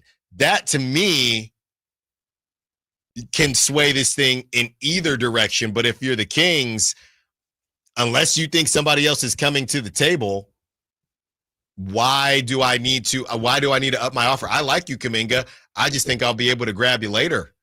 Right? Those are out there. I've been trying to save some money with number 2 on the way, but those that are out during COVID, I was all over the sneaker app. All over the sneaker app buying shoes that I had no business buying because I had some extra income running around. I don't have that right now because I didn't have any kids at that point. Now we got number 2 on the way. But it's a little bit different when you have that income and when you are sitting there saying, oh, well, I can spend it right now. It's all good. But when you don't have the income the same way, now you start thinking, how much do I need those shoes? How much do I need them? You're Jonathan Kuminga. How much do I like the Sacramento Kings? Or on the other side, if you're the Kings, those shoes will be there, right? These ain't the reverse Grinches, the reverse Grinch Kobe's or any Kobe's these days. They're still going to be there. Unless the Pandas. I know everybody, the Panda Dunks, and they turned into bad shoes in a way because everyone and their mother got them. If you're the Kings, hey, unless something happens, I don't see how your value is going to jump all the way from where it is now to us battling 4 other teams. So I'm sorry, Jonathan, we do like you, but we also don't feel like we have to overpay for you right now. I think you kind of hit on the last-ditch effort part, right? Because if it comes down to the Warriors won't even entertain sign and trade deals that they're dug in, then yeah, we're waiting until September 30th for him to either take the qualifying offer or to move on and sign the 2-year deal with a team option, and that's what it's going to be. But in the short term, I guess this is their last chance to convince the Warriors, hey, please send us. We want to go. We want to go. And you're not offering us enough to make it worth our while, because here's what the Suns are offering, and that's the best offer. Kyle, we got the full clip from NBA Today with Anthony Slater on the clip, as it deserves to be. We have that for you at 1 o'clock. This stuff is catching fire, and there's a reason. The Kings are going to either be in or out soon, and the Warriors and Kuminga may be stuck with each other. But we got that full clip from where Anthony Slater hops in, and that kicks off the 1 o'clock segment. One more hour with you, Allen Stiles, Sacktown Sports. This is the story of the one. As a safety manager at a manufacturing plant, he does everything he can to keep his coworkers safe. From finding ways to reduce risks to keeping safety supplies in stock. And for that, he relies on Grainger. Grainger offers a broad range of quality products and next-day delivery, so he can always play it safe. Call 1-800-GRAINGER, click Grainger.com, or just stop by. Grainger, for the ones who get it done.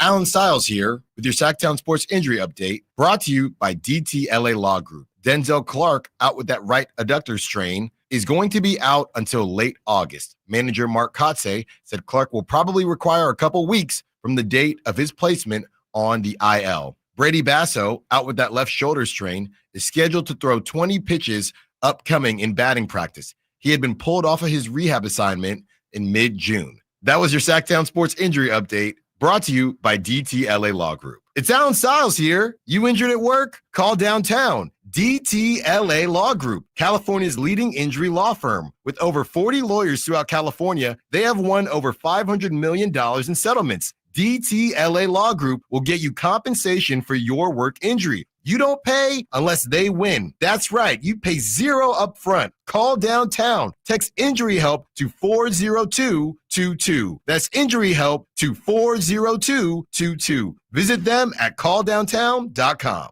The Giant Summer Sale is here. Get giant savings on our Giant selection only at Folsom Lake Honda, your one-stop Honda shop. Looking to own or lease? Save during the Honda Summer Event and drive a brand new Accord or Civic. See all our specials at FolsomLakeHonda.com. As a family-owned and operated dealership since 2009, customer service is our #1 priority. Our customers love doing business with us, and you will too. Folsom Lake Honda. Go to FolsomLakeHonda.com. Your one-stop Honda shop. Summer's flying by, and that back-to-school checklist, it's growing fast. New backpack? Check. School supplies? Check. Dentist appointment? Let's fix that. Kids Care Dental and Orthodontics is making it easy to cross dental checkups off your summer list fast with priority scheduling for new patients and kid-friendly care that makes them smile. It's one less thing to worry about before fall. Call now or book online at kidscaredental.com. That's kidscaredental.com, because healthy smiles should be the easiest thing to check off your summer list. KHD1 Sacramento, KYMX HD3 Sacramento. Your flagship station for the Beam Team. From the Power Business Technology Toshiba Studios. This is Sacktown Sports 1140.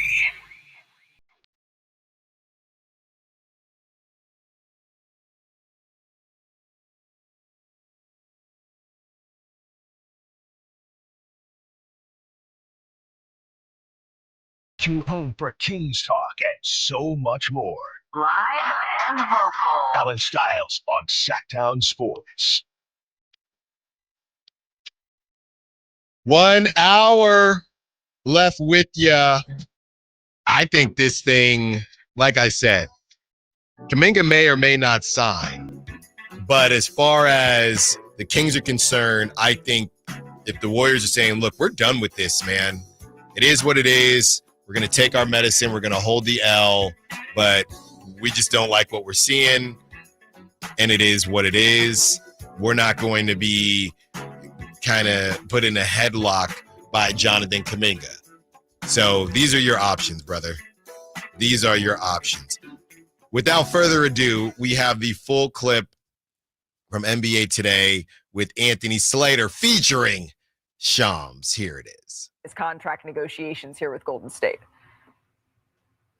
Malika, this is turning into a battle of control over the short and long-term future of Jonathan Kuminga as a Warrior or otherwise. I'm told the Warriors presented Jonathan Kuminga with a 2-year, $45 million offer that contained a team option in the second season, as well as him forfeiting a built-in no-trade clause as part of the deal. So far, Jonathan Kuminga has declined all of the Warriors' offers. He has said no, and the theme for the Warriors right now is Jonathan Kuminga appears to want to control his destiny moving forward with two routes here. One being the qualifying offer that we see right there. He's saying he could bet on himself all day. That has an October 1 deadline, 1 year, $7.9 million. And if his mindset is about continuing to get power over his future and controlling his future, that would allow him to have a no trade clause next season. It would also give him access to unrestricted free agency in the summer of 2026. The other route for Jonathan Kuminga is sign and trades. The Phoenix Suns and Sacramento Kings have both had interest in him, have given him offers up to about 4 years, $90 million, have given him a player option as well, have also promised him a starting role, guaranteed minutes, and control over his future with that player option. But clearly the Warriors, as of right now, have shunned all sign and trade offers. So right now what we see is a stalemate between both sides, is both sides at a crossroads for a player that clearly believes that he has not been given the full amount of opportunity in Golden State. Clearly, he has a high level of self-belief right now. Yeah, I mean, that we saw that in that social media post. There's a lot of options here is what I'm hearing that's on the table for Jonathan Kuminga. So, Anthony, you've been around this team throughout Kuminga's entire tenure, his entire time with this roster.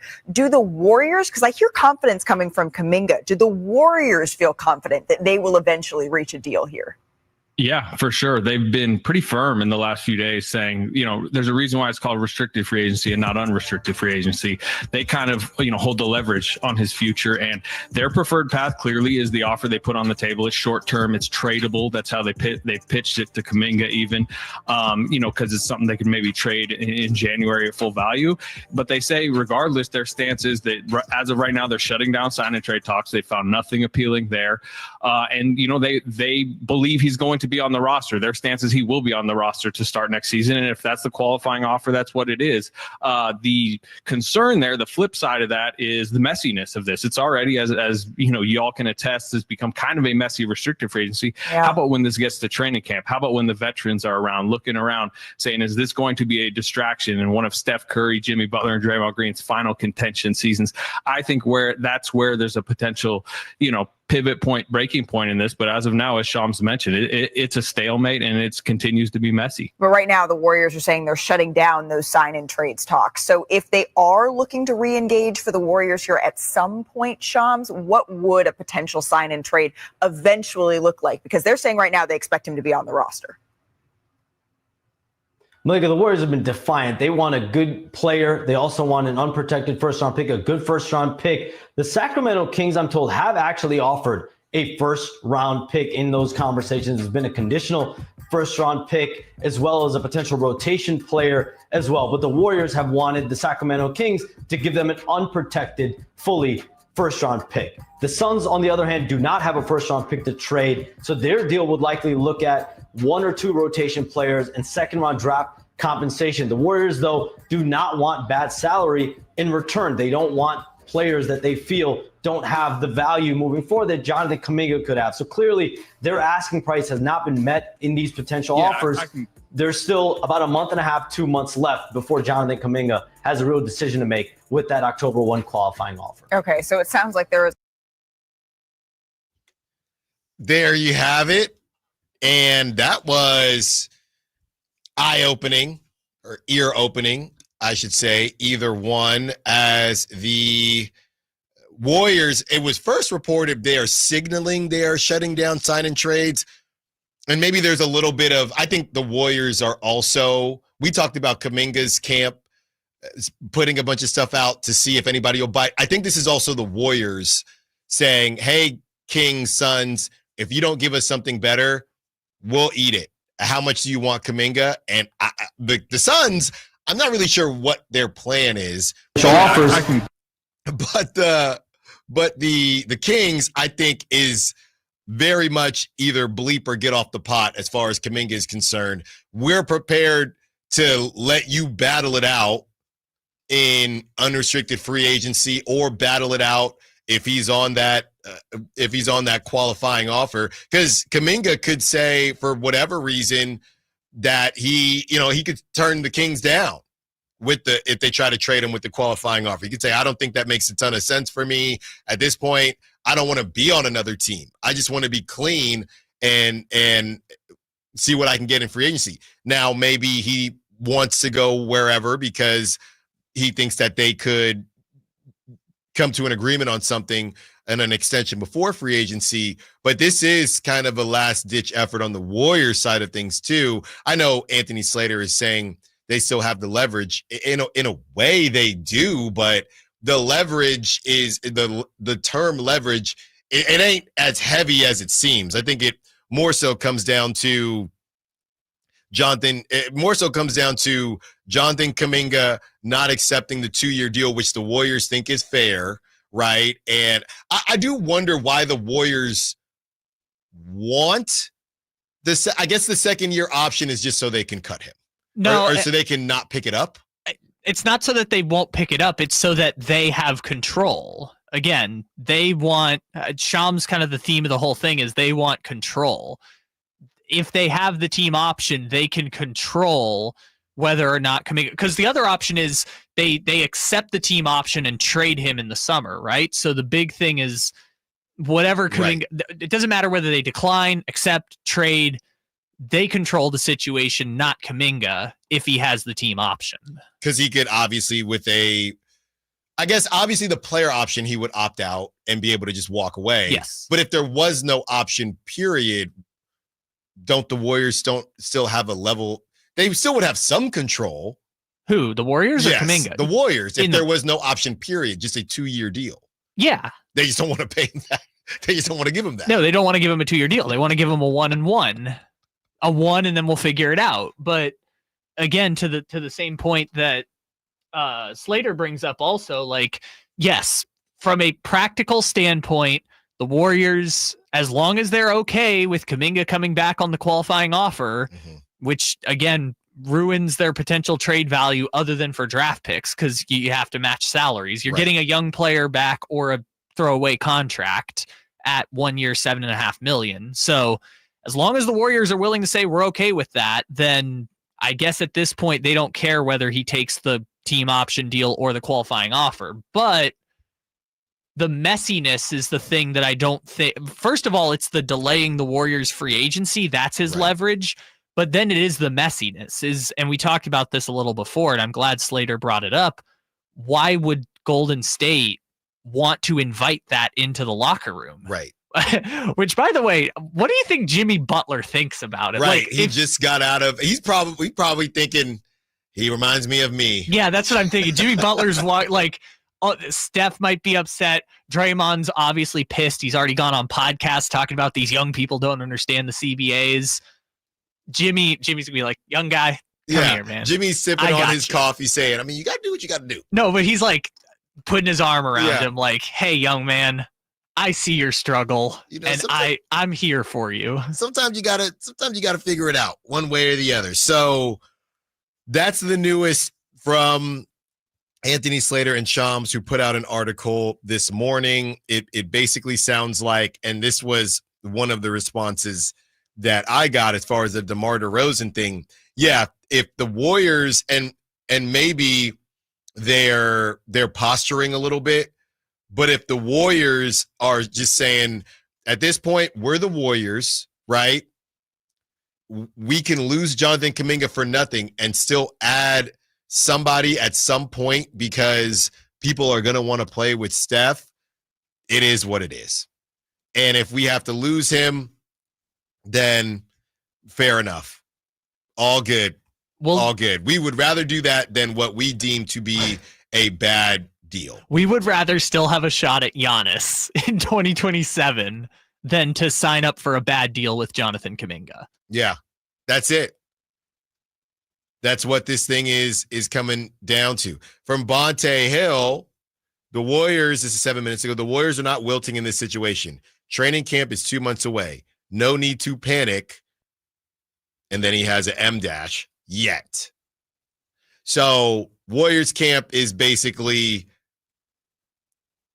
we still have time because obviously Bonte, NBC Sports Bay Area. I'm not saying he's not saying it as if he's getting this information, but I would assume he's got a good pulse on it. The Warriors are feeling as if a lot can happen in 2 months. We're still calling his bluff that he ain't going to sit on it for 2 months, but he might. So I think he's going to sit on it until September 30th because that's his leverage right now. Unless he's going to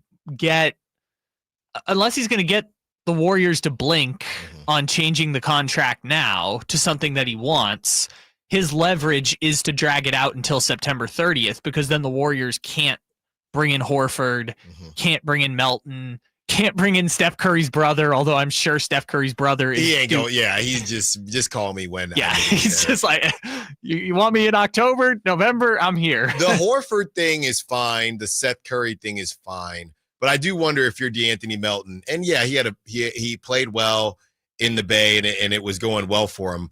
But if you're DeAnthony Melton, is that and that he's probably the most important piece out of those three? Is he the guy? Because you let a Warriors fan tell it they weren't going to lose a game because they were playing really well at the beginning of the season with DeAnthony Melton. He tears his ACL, then a shooter gets signed, he forgets how to play basketball, and then he goes back to Detroit and remembers how to play basketball. But if you're DeAnthony Melton, he is not he's not in the same situation. I know nobody is, hey, where's DeAnthony Melton? We need DeAnthony Melton, but he is not in the same situation as Seth Curry or Al Horford. Could he be the piece that kind of forces the Warriors' hand? Because all it takes is his agent saying, dude, you have two other teams that you could go to that could be, playoff contenders.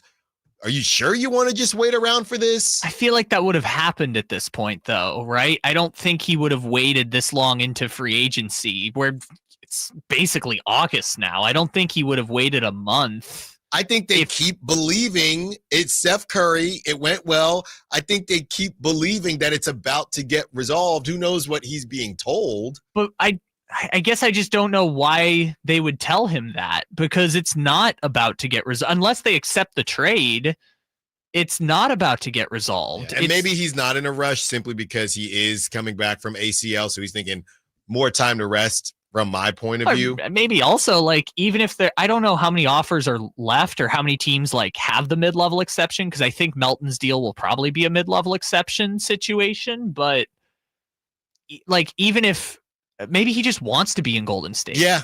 I mean, that has to be a good bit of it. Yeah. I mean, they've promised him a decent salary, obviously.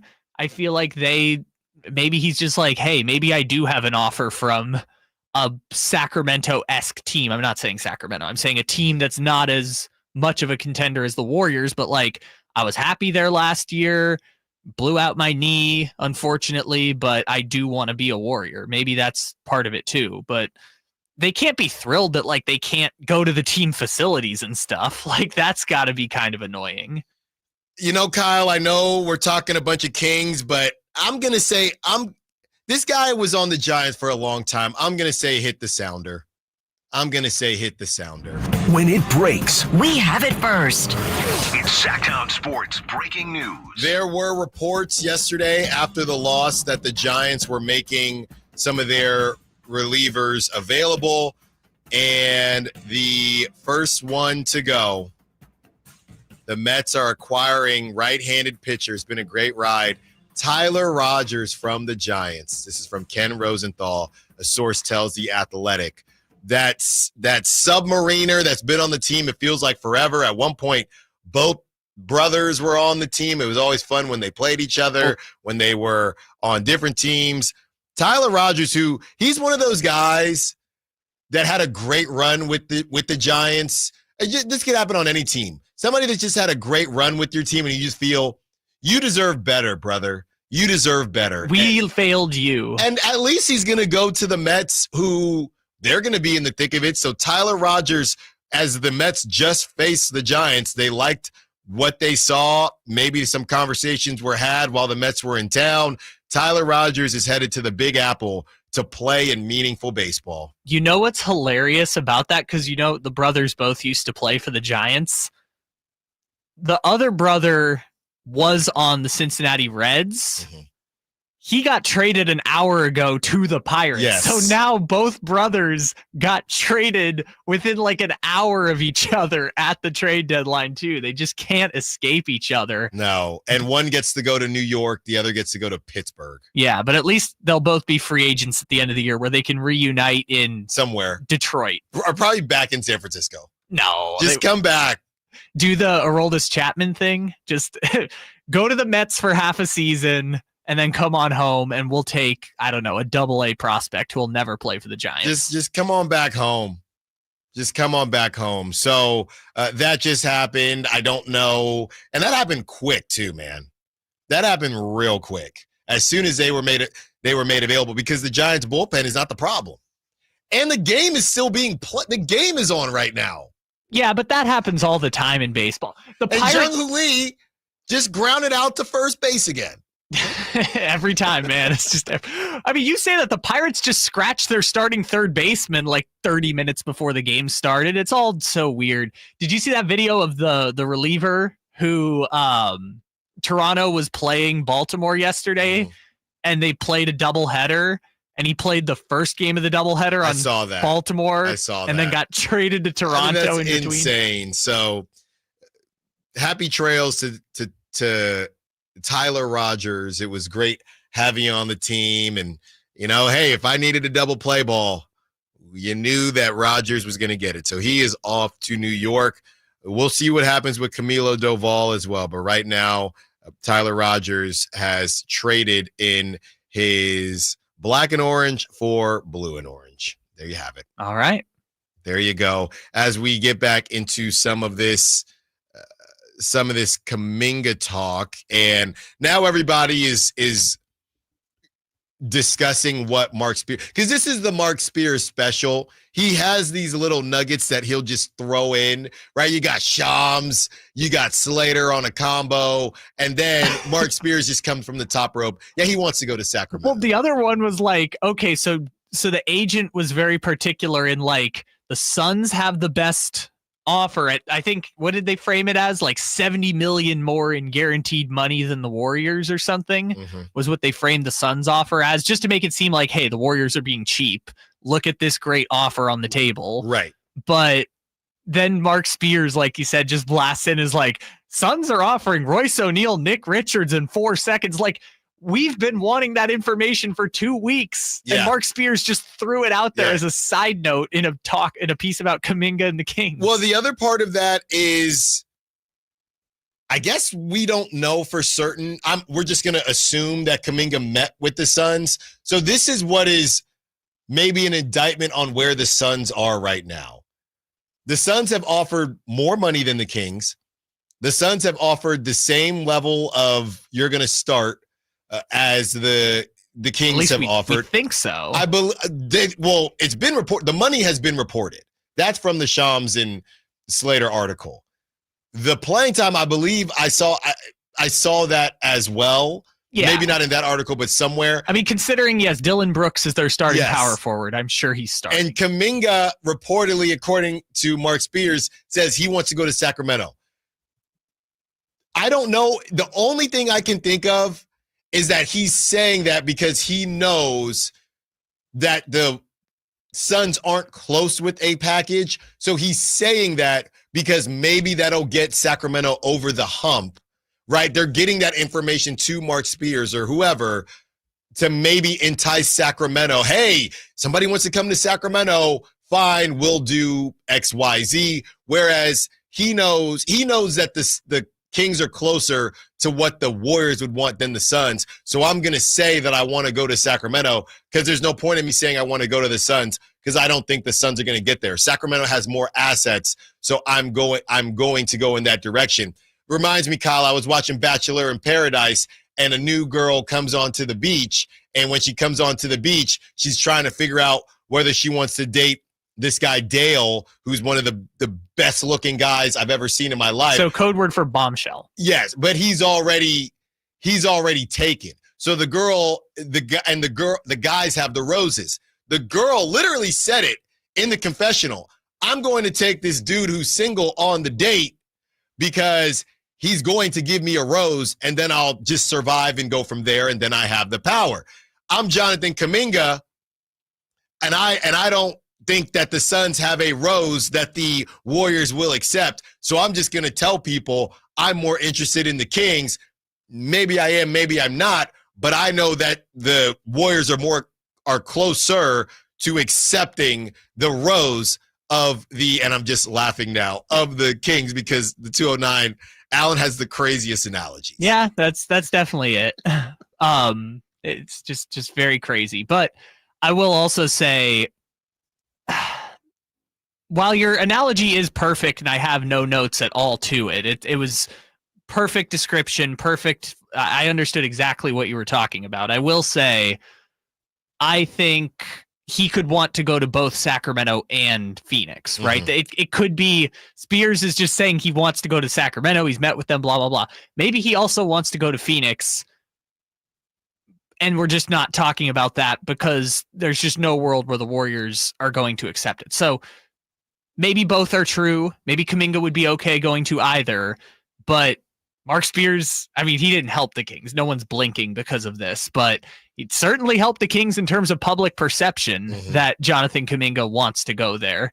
I mean, your guy Bonte kind of said it out loud. It's like, oh, this is kind of cute that his PR team and his agent are trying to create leverage, but it's not gonna work, at least not right now. Yeah, 530 says it's better for the team to get Kuminga now than wait. He might not want to stay here if you burn him. Yeah, 530, I just don't think he's in a position unless I don't know what could happen where he's gonna have 5 other teams to choose from and say, no, I'm not gonna go here since you didn't get me earlier. And Matt George is kind of echoing the same thing. This was about 4 minutes ago. of ABC 10 and, of course, Locked On Kings. If the Kings and Kuminga feel this good about a future partnership, it makes even more sense for the Kings to stand firm with their low sign and trade offer. Sure, a lot can change in a year, but the Kings have time to wait until next summer to just sign Kuminga as an unrestricted free agent. Sac can afford to be more patient than the Warriors, who are trying to maximize their window with Steph and Jimmy. So yeah, that's kind of where this falls. That relationship being built, you could say maybe it burns them, but it also means unless you think 4 other teams are going to, and the agent is going to try to convince the Kings of that and the Warriors of that. The agent's going to try to do that. But the reality is you're dealing with the Suns and the Kings. What are we talking about? Well, and the other part, too, is I see all the Warriors people on Twitter, too, that are – everyone hears what they want to hear, right? The Kings fans hear Kuminga wants to be partnered with the Kings. He wants to go, happy to be a starter, et cetera, et cetera. And I see all the Warriors fans being like, Anthony Slater says the Warriors are shutting down trade talks with other teams, right? Everyone just hears what they want to hear in this conversation. I don't think that much is moving today because of – I don't think the situation is moving, but what I think is interesting is that everything is more transparent now, right? Because we know what the Warriors offer is. The Warriors offer is 2 for $45 with a team option for the second year and $21 million the first year. The Suns are offering 4 for $90. The Kings we don't know the Kings offer, but it's less than 4 for $90 because otherwise they would have put out there that the Kings had the largest offer. We at least know where everyone stands. We know the Kings are offering a first and the Warriors want it unprotected. Everything is just now more out in the open than it was yesterday, even though I don't think anyone's situation is moving because obviously everyone understood already where it was before this. Yeah. So that is essentially where it's at. We are going to take a quick breather here, and when we return, some updates. A lot of Giants fans not happy about moving on from Tyler Rogers. This wasn't the move that we wanted. So is anything else going to go down before the trade deadline ends? We also have some information on the situation that continues to brew between Malik Monk and who might he be of service to within the next season. Allen Stiles, Sacktown Sports. At Fisher Investments, we may seem like other money managers, but we're different. Are you really that different than the rest of us? We are. As a fiduciary, we always focus on what's best for our clients. What services do you offer besides investing? We have a team of specialists in financial planning, estate planning, and more. Your clients rely on you for all that? Yes, we ensure clients receive unparalleled service at every step of the relationship. Okay, but you still sell commission-based products, right? No, because we believe that's a conflict of interest. We prioritize service over sales goals. So then how do your fees work? We have a simple and transparent fee that's a percentage of our clients' portfolios. So we do better when our clients do better. Wow, we're more different than I thought. At Fisher Investments, we're clearly different. Learn more at fisherinvestments.com. Investing in securities involves the risk of loss. When you bundle renters and auto with Progressive, you can save while protecting your most valuable possessions, like your priceless vinyl collection. Sure, you sleep on a futon because the money most people would have spent on a bed you spent on more records. But forget the fact that you can stream just about any song ever created for a few dollars a month. No, you need to listen to music in the most difficult way possible. So go ahead and get Progressive so you can save while protecting the things that matter to you. Progressive Casualty Insurance Company and affiliates and other insurers. Not available in all states or situations. Tired of hearing scary radio ads about the IRS? Tax Relief Advocates is different. TRA is here to tell you that if you owe money to the IRS, whether it's $5,000 or $500,000, we have a solution. TRA can eliminate or reduce what you owe to the IRS with zero risk to you. We have over 1,000 5-star reviews on Google and an A+ with a BBB. End your tax nightmare today by visiting TRA.com or call 800-275-1728. That's 800-275-1728. Hey, it's Carmichael Dave. I got to tell you, I am so excited to get this decking project started with Trex Decking and Railings. From the first time I stepped foot in the showroom last week, I was so impressed. So many color options, heat-resistant composite deck. What does that mean? That means I don't have to do any maintenance on it whatsoever. They even have a deck designer, so you can go online and see what your dream deck will look like on your house. Just visit Trex, that's Trex.com to get it started. Tell them Carmichael Dave sent you. Hi, Sacramento. It's the No Surprise guys at Bell Brothers. AC acting up? Call Bell Brothers. Need a new system? Get $2,500 off, 0% financing and no payments for 12 months and approved credit. Just need a tune-up? Get an $87 AC maintenance with same-day appointments. We're on time, quote up front, and fix it right. No surprises. Call Bell Brothers or book at theNoSurpriseGuys.com.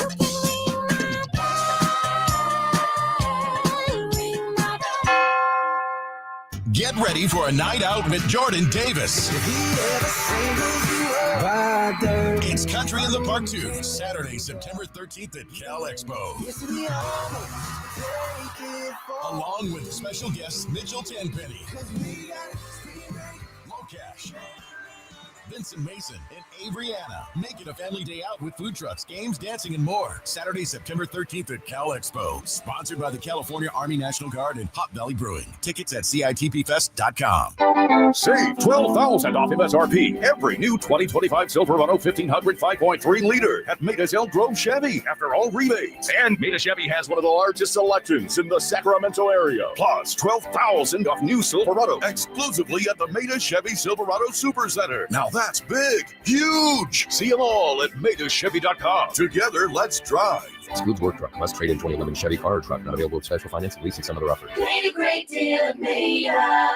The Hagen Oaks Cutting Edge Putter Fitting Studio offers you more technology, more choices, and more service. Hagen Oaks wants to be your go-to total golf game fitter. With $30,000 worth of state-of-the-art technology ready for your fitting, Hagen Oaks will help you make your best putting stroke while finding the best putter design, shape, hosel, length, and loft for your game. Schedule your fitting at the Hagen Oaks Player Performance Studio by calling 916-808-2531. That's 808-2531 for more.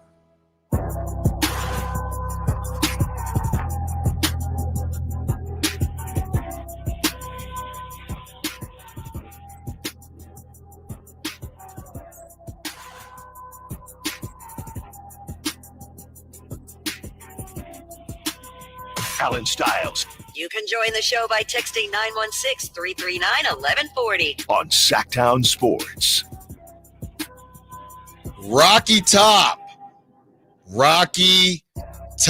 The Giants in the move to acquire or to move on from Tyler Rogers. They acquired two volunteers, Blake Tidwell and Drew Gilbert, and another player. So Blake Tidwell and Drew Gilbert both went to University of Tennessee. I'm that one guy, I think, in the world that watches the College World Series. And if you are the other guy or gal in the world that watches the College World Series, you probably remember Drew Gilbert from about 3-4 years ago, where he hit a walk-off grand slam with, and I tried to show it to Kyle, we didn't have enough time, the most insane bat flip I've ever seen. So I'm happy because I always wanted this dude on my squad. I'm looking up what these guys have done. So Blake Tidwell made his MLB debut in May.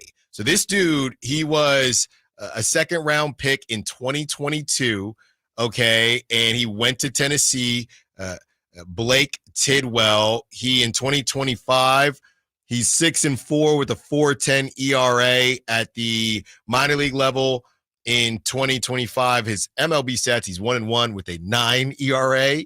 So he's only pitched 9 innings. He is 24 years old. And then my dude, Drew Gilbert, he's in AAA right now. He goes 5'9", 195. Where do I sign? He was drafted in round 1 with a 28th overall pick in 2022. In 2025, he's had 329 at-bats.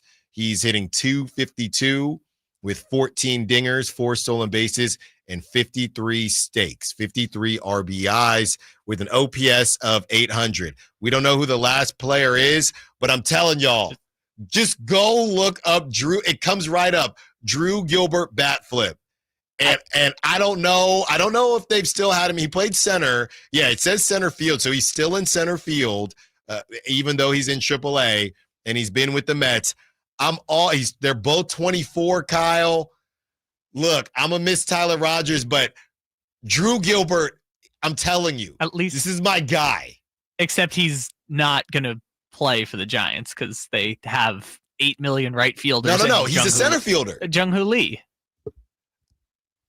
Let me look. Did he ground out again to first base? Just for reference, I looked up. So Tidwell is the Mets' number 10 overall prospect. Gilbert is their number 12 overall prospect. Yeah, buddy. The Mets farm system as a whole is ranked 12th. Come on, baby.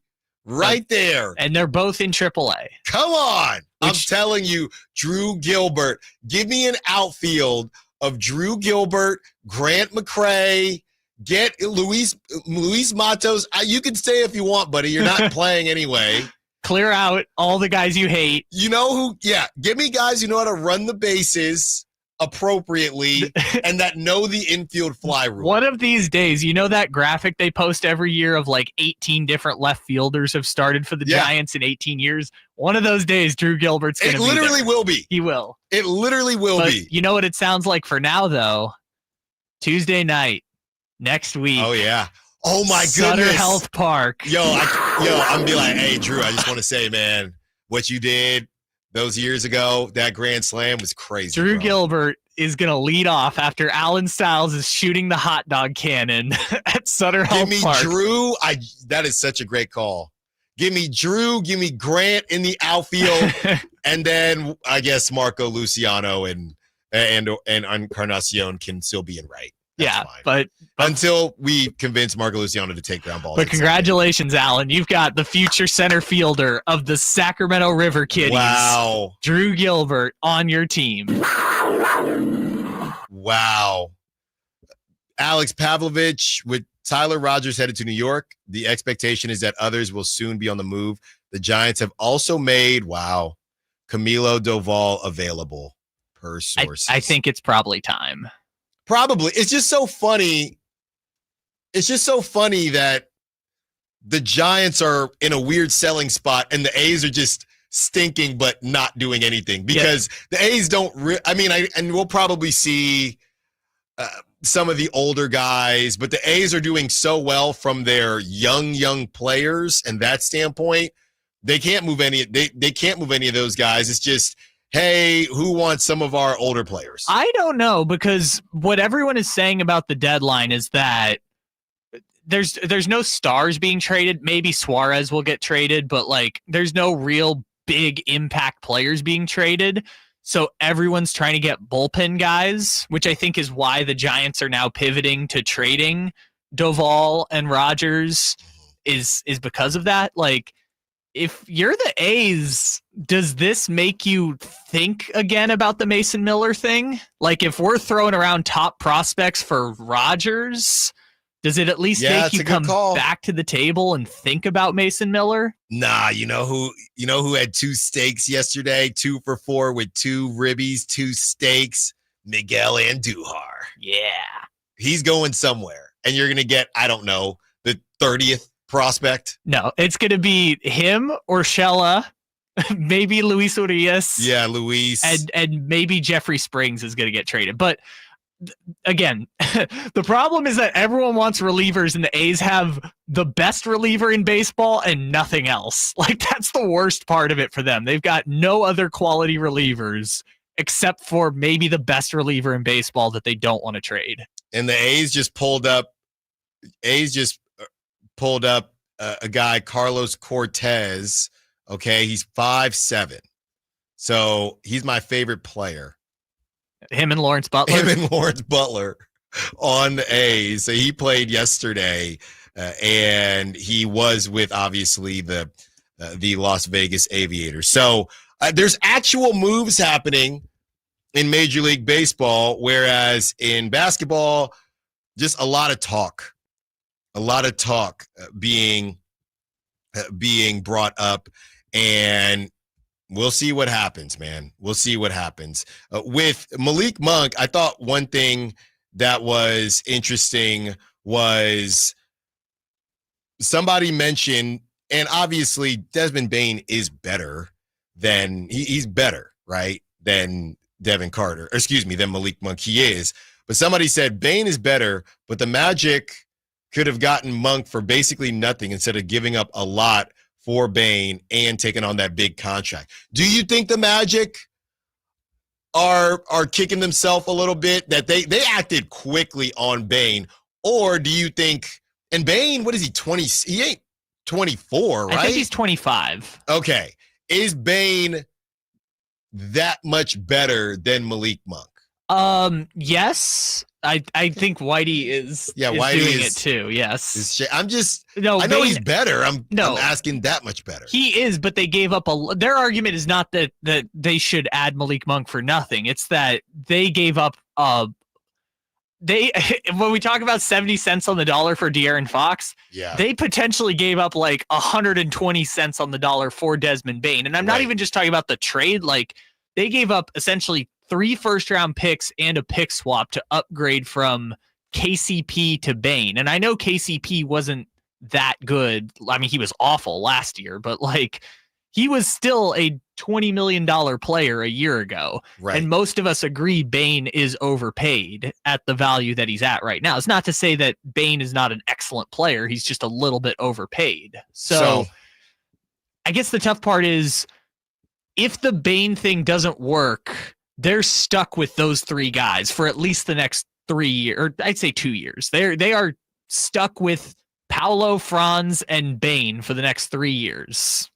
We'll see how it works out for him. Yeah, and ultimately, the biggest part of this is how things have kind of changed for Malik Monk as quickly as they did, right? And I still think he's got a little bit more value than is being discussed right now. The Kuminga film that's over everything, and the sign and trade film that's over everything. Once that gets moved off of, I think we'll have a better understanding of where exactly this thing is going to land for Malik Monk. But it is crazy. We've been playing a lot of the 4-letter network today because Anthony Slater and Shams, they put out a banger of an article, and then they were speaking about it. But it is crazy. They have a graphic, and it says Kings trade assets, right? And you had Devin Carter. It's basically their picks, Devin Carter and Malik Monk. So essentially, that's how Malik Monk is viewed. And I still am trying to figure out where or how can they come back from this. I know it's part of the game, but this all just escalated so very quickly. And now the Kings, nothing to the level of Jonathan Kuminga coming back into the locker room, but if Malik Monk, Scott Perry said it in one of his 4 sit-downs during Vegas that he wants to spend more time with Malik Monk. Is this the situation where conversation comes up? Hey, man, I know you, or has it already happened? Hey, this is just kind of how it goes. We were talking to Coach Eric Martins yesterday of the A's. He said all of the above. Sometimes they talk to you, sometimes they don't, and sometimes that decision is kind of made on the fly. Whitey Gleason joins us to close out the show. Allen Stiles, Sacktown Sports. 20, 15, 10-5, diving, is he in? He is! The NFL is on Westwood One. Down the middle, it's caught over the shoulder in the end zone. Touchdown, Smith, and that may make it insurmountable. Wow. The NFL Hall of Fame game live from Canton, Ohio. Chargers and Lions. Tomorrow night starting at 5 right here on Sacktown Sports. If you're 55 or older and into that whole saving money thing, T-Mobile has an exclusive phone and internet bundle just for you. Right now, get 2 unlimited phone lines plus 5G home internet for just $30 each per month with autopay, plus taxes and fees. And with 5G home internet, setup is easy with just 1 cord and no technician needed, which is great if you're also into that whole keeping it simple thing. Switch now and experience the best mobile network in the U.S. Visit your local store to start saving. T-Mobile, it's better over here. Based on analysis by Ookla of speed test intelligence data Q4 2024 to Q1 2025. Ookla trademarks used under license. Unlimited on our network. Customers on voice plan may notice speeds lower than other customers and further reduction if using more than 50 gigs a month due to data prioritization. Video streams and SD on this plan. Home internet pricing after $20 and monthly bill credit plus $5 per line without autopay. Debit or bank account required. See 5G device coverage and access details at T-Mobile.com. The Giant Summer Sale is here. Get giant savings on our giant selection only at Folsom Lake Honda, your one-stop Honda shop. Looking to own or lease? Save during the Honda Summer Event and drive a brand new Accord or Civic. See all our specials at FolsomLakeHonda.com. As a family-owned and operated dealership since 2009, customer service is our #1 priority. Our customers love doing business with us, and you will too. Folsom Lake Honda. Go to FolsomLakeHonda.com. Your one-stop Honda shop. I'm Ken Korak with your Green and Gold Report, brought to you by Xfinity. Introducing the 5-year price guarantee. One internet price, 5 years guaranteed. Well, by his standards, Lawrence Butler isn't having the kind of season he expected, but still, Lawrence is just 25, and he's only played the equivalent of 2.5 seasons in the minor leagues. And now he's on a pace to become the first athletic since Coco Crisp back in 2013 to go 20-20, 20 homers and 20 stolen bases. Welcome to Dugout Radio, the undisputed home of Boomtown Baseball. The Wi-Fi is booming with Xfinity, baby. Our next caller is Stacy. How do you stay locked in on every pitch and play? We stream it all live on Xfinity Internet with low lag, 99.99% network reliability, and speeds faster than a base runner beating the throw to home plate. I stream on my TV, tablets, even my smart fridge. Smart fridge. With all those games, we gotta refuel. Stream live baseball with Wi-Fi built for the biggest moments. Xfinity. Restrictions apply. Actual speeds vary, not guaranteed. At Kids Care Dental and Orthodontics, we're all about summer smiles. During July, we're having our Summer Smiles special with $300 off braces or Invisalign with no money down if you start treatment in July. And you'll have a chance to win Legoland tickets. Go to kidscaredental.com for more information.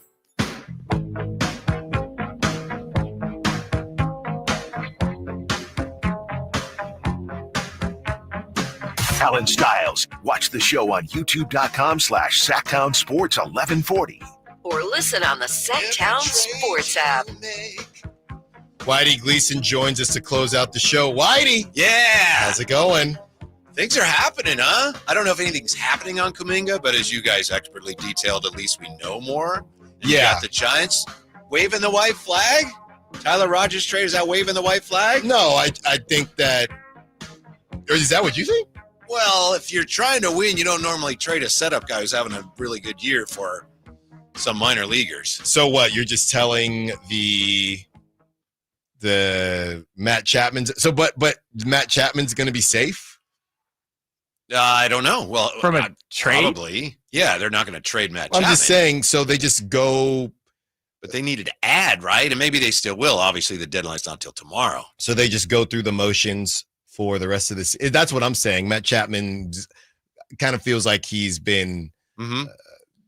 he's always a little bit dinged up, so you're just going to waste kind of a season. All I know is the Mets are trying to win a World Series, right? Yeah. So they go out and get a reliever. The Giants trade a reliever. I don't know. We'll see. We can't judge yet. Who would have thought the Giants would have sold before the A's? Yeah, but they didn't sell. They also traded for Rafael Devers. That was a long time ago. Yeah, and that didn't work out.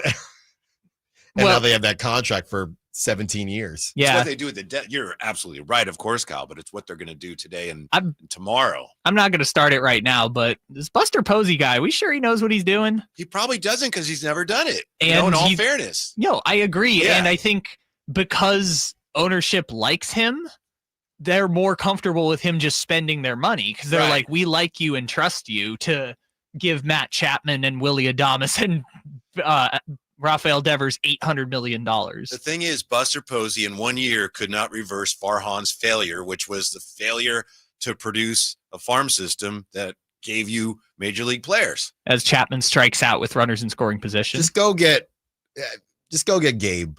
Go get Gabe back. Gabe Kapler. That'll solve everything. Go get Gabe Kapler so back. that he can do his burger reviews in San Francisco. That's all. That's life. 101 wins. 101 wins. Yeah, and if they didn't mess up that call on Flores, they beat the Dodgers. That man is where he belongs, in the Miami Marlins front office. They beat the Dodgers. Whitey, what's on the show today? Today? Well, we got all this breaking information and news about Jonathan Kuminga wanting to come to the Kings. So we're gonna dive into that, and I'm sure we will have more on not only what has happened in the trade deadline, which is almost here, but also what is going to happen today. I'm looking forward to it. Could be one of those shows where things are popping, Alan. Yeah. Well, you guys have a pretty good track record of. Also, Tony Ray Harvey's going to be with us today. Oh, now we're talking. Yeah. I mean, you guys and are great. Tafer. You guys are great, but getting Tony on. Now we're cooking with gas. Mm-hmm. How do you think this ends? Where do you fall on the he's got leverage? No, he's got leverage on Jonathan Kuminga. I know you're going to spend 4 hours on it, but how do you think it ends? How does it end? Or who do you think right now actually has quote unquote leverage?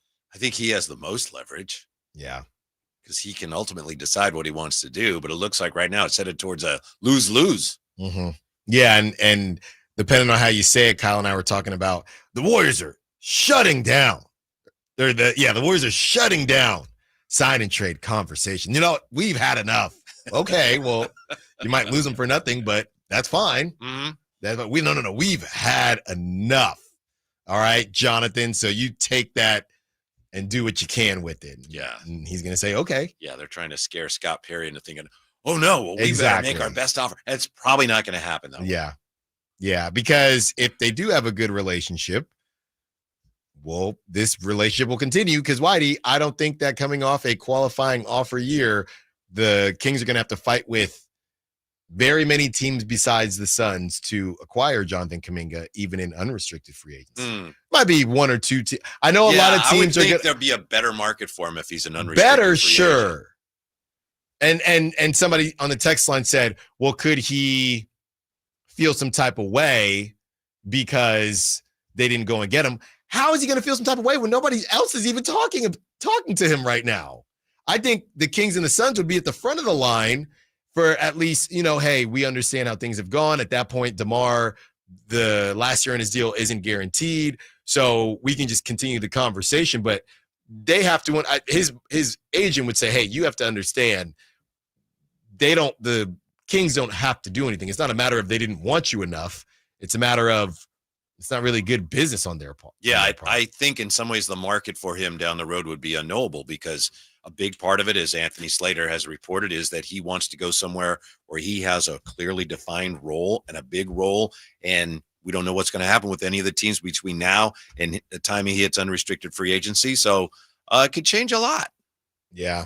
The other thing, we started off the show by making fun of Warriors fans because they just don't read. Doesn't seem like that called self-deprecating humor when you make fun of Warrior fans? No, you're funny. Right? You're funny. Isn't that the definition? But they're sitting there. If we're getting DeMar, we need heavy draft compensation. 2 firsts. I'm thinking, what world are you living in? DeMar is a terrible fit for the Warriors for the same reason Kuminga's not a good fit. But I also thought that Jimmy wasn't a good fit. You thought that. You thought that Jimmy was a good fit? I didn't know that it would work out, and we'll see. So far, it seems like it has. But has it? But that's different. I'm not games. talking about Jimmy. I'm talking about DeMar DeRozan. But my point is this. They're not the same. No, my point is this. I didn't think Jimmy would work, and it seems to have worked to some degree. If there is a team that can make it work, it's the Warriors. I don't think so. For this reason. Gary St. Jean. Did you ever talk to Saint when we were at the Warrior station? Yes, I graduated with his son, remember? That's right. He says, Warrior offense is about 2 things. Player movement, ball movement. DeMar DeRozan is not about, and I'm not saying that's bad. It's different approaches, but he is not. You could say the same thing about Jimmy. I'm not talking about Jimmy, but he worked out. But it could work out. Why are we sleeping on DeRozan's basketball IQ? He's not going to try to play that way. That's the way he plays. That's his game. He hasn't been on the Warriors before. He hasn't. Mm-hmm. And I don't think he will be. Well, you better hope he's not because really? That's number 5 for them. Okay. That's number 5. All right. Number 5 what? Seed? That's number 5 banner. And we gotta stop the presses because remember how the Giants were going to get another player in that deal that was unnamed. Yeah. Well, it's been named. His name is Jose Buto. He's a Wasn't he just pitching last night? Yeah. Okay, so they got a reliever. They got a reliever in exchange for a reliever, and he had a big night last night. I think Manny Machado took him over the wall for a 3-run shot. In Buto's final appearance right in. with the Mets, 5 earned runs in an inning and 2/3. Yeah, he got lit up last night. But 3.5 ERA on the season. So okay, that's kind of Giants got a 7th inning guy. White flag retracted. Thank you. You have to. As they just give up an RBI double.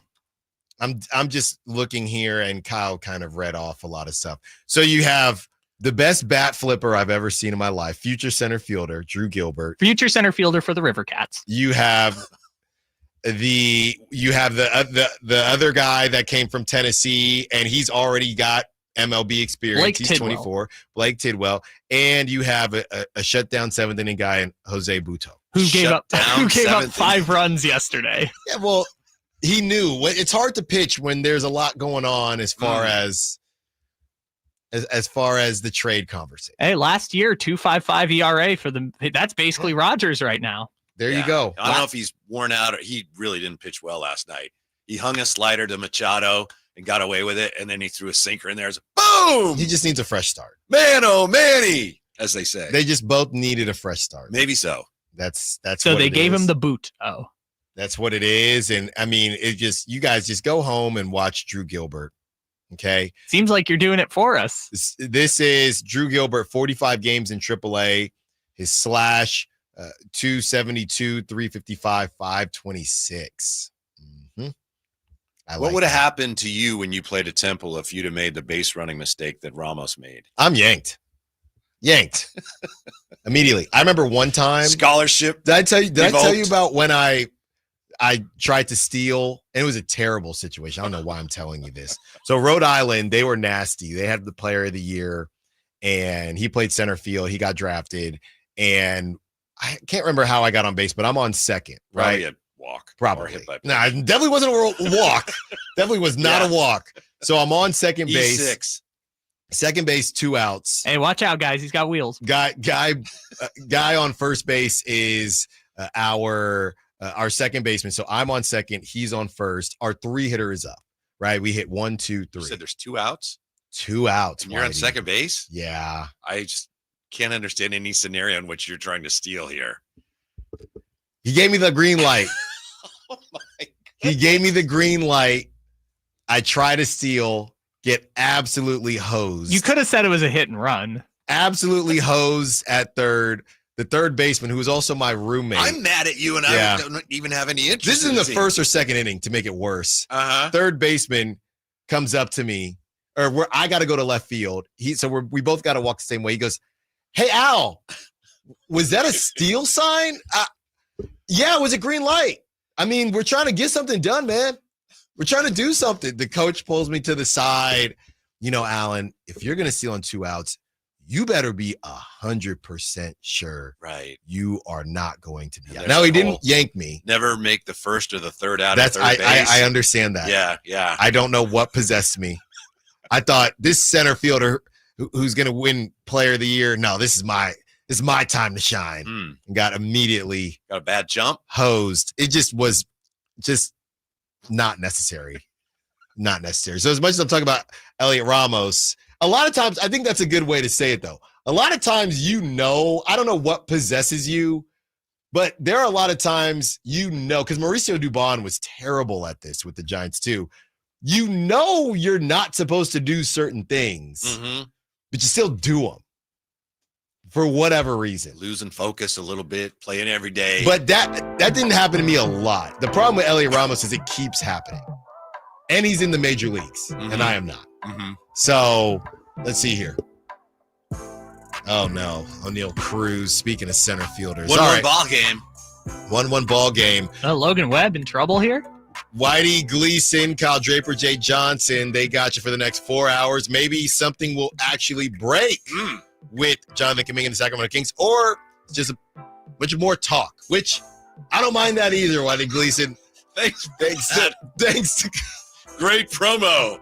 Something could happen, or they're just going to talk. Kyle Ledbetter, great job as always. Thank you to the callers, texters, sack chatters. Until tomorrow, let's get a bag. That could be. In the Anthony Slater story, I guess Shams too, but let's be honest, Anthony Slater probably did most of the work. Shams is just sticking his name on the group project. Hey, just so you know, now that you hear, I'm gonna put my name on it. I know you the one talking to the agent, and you had a lot of these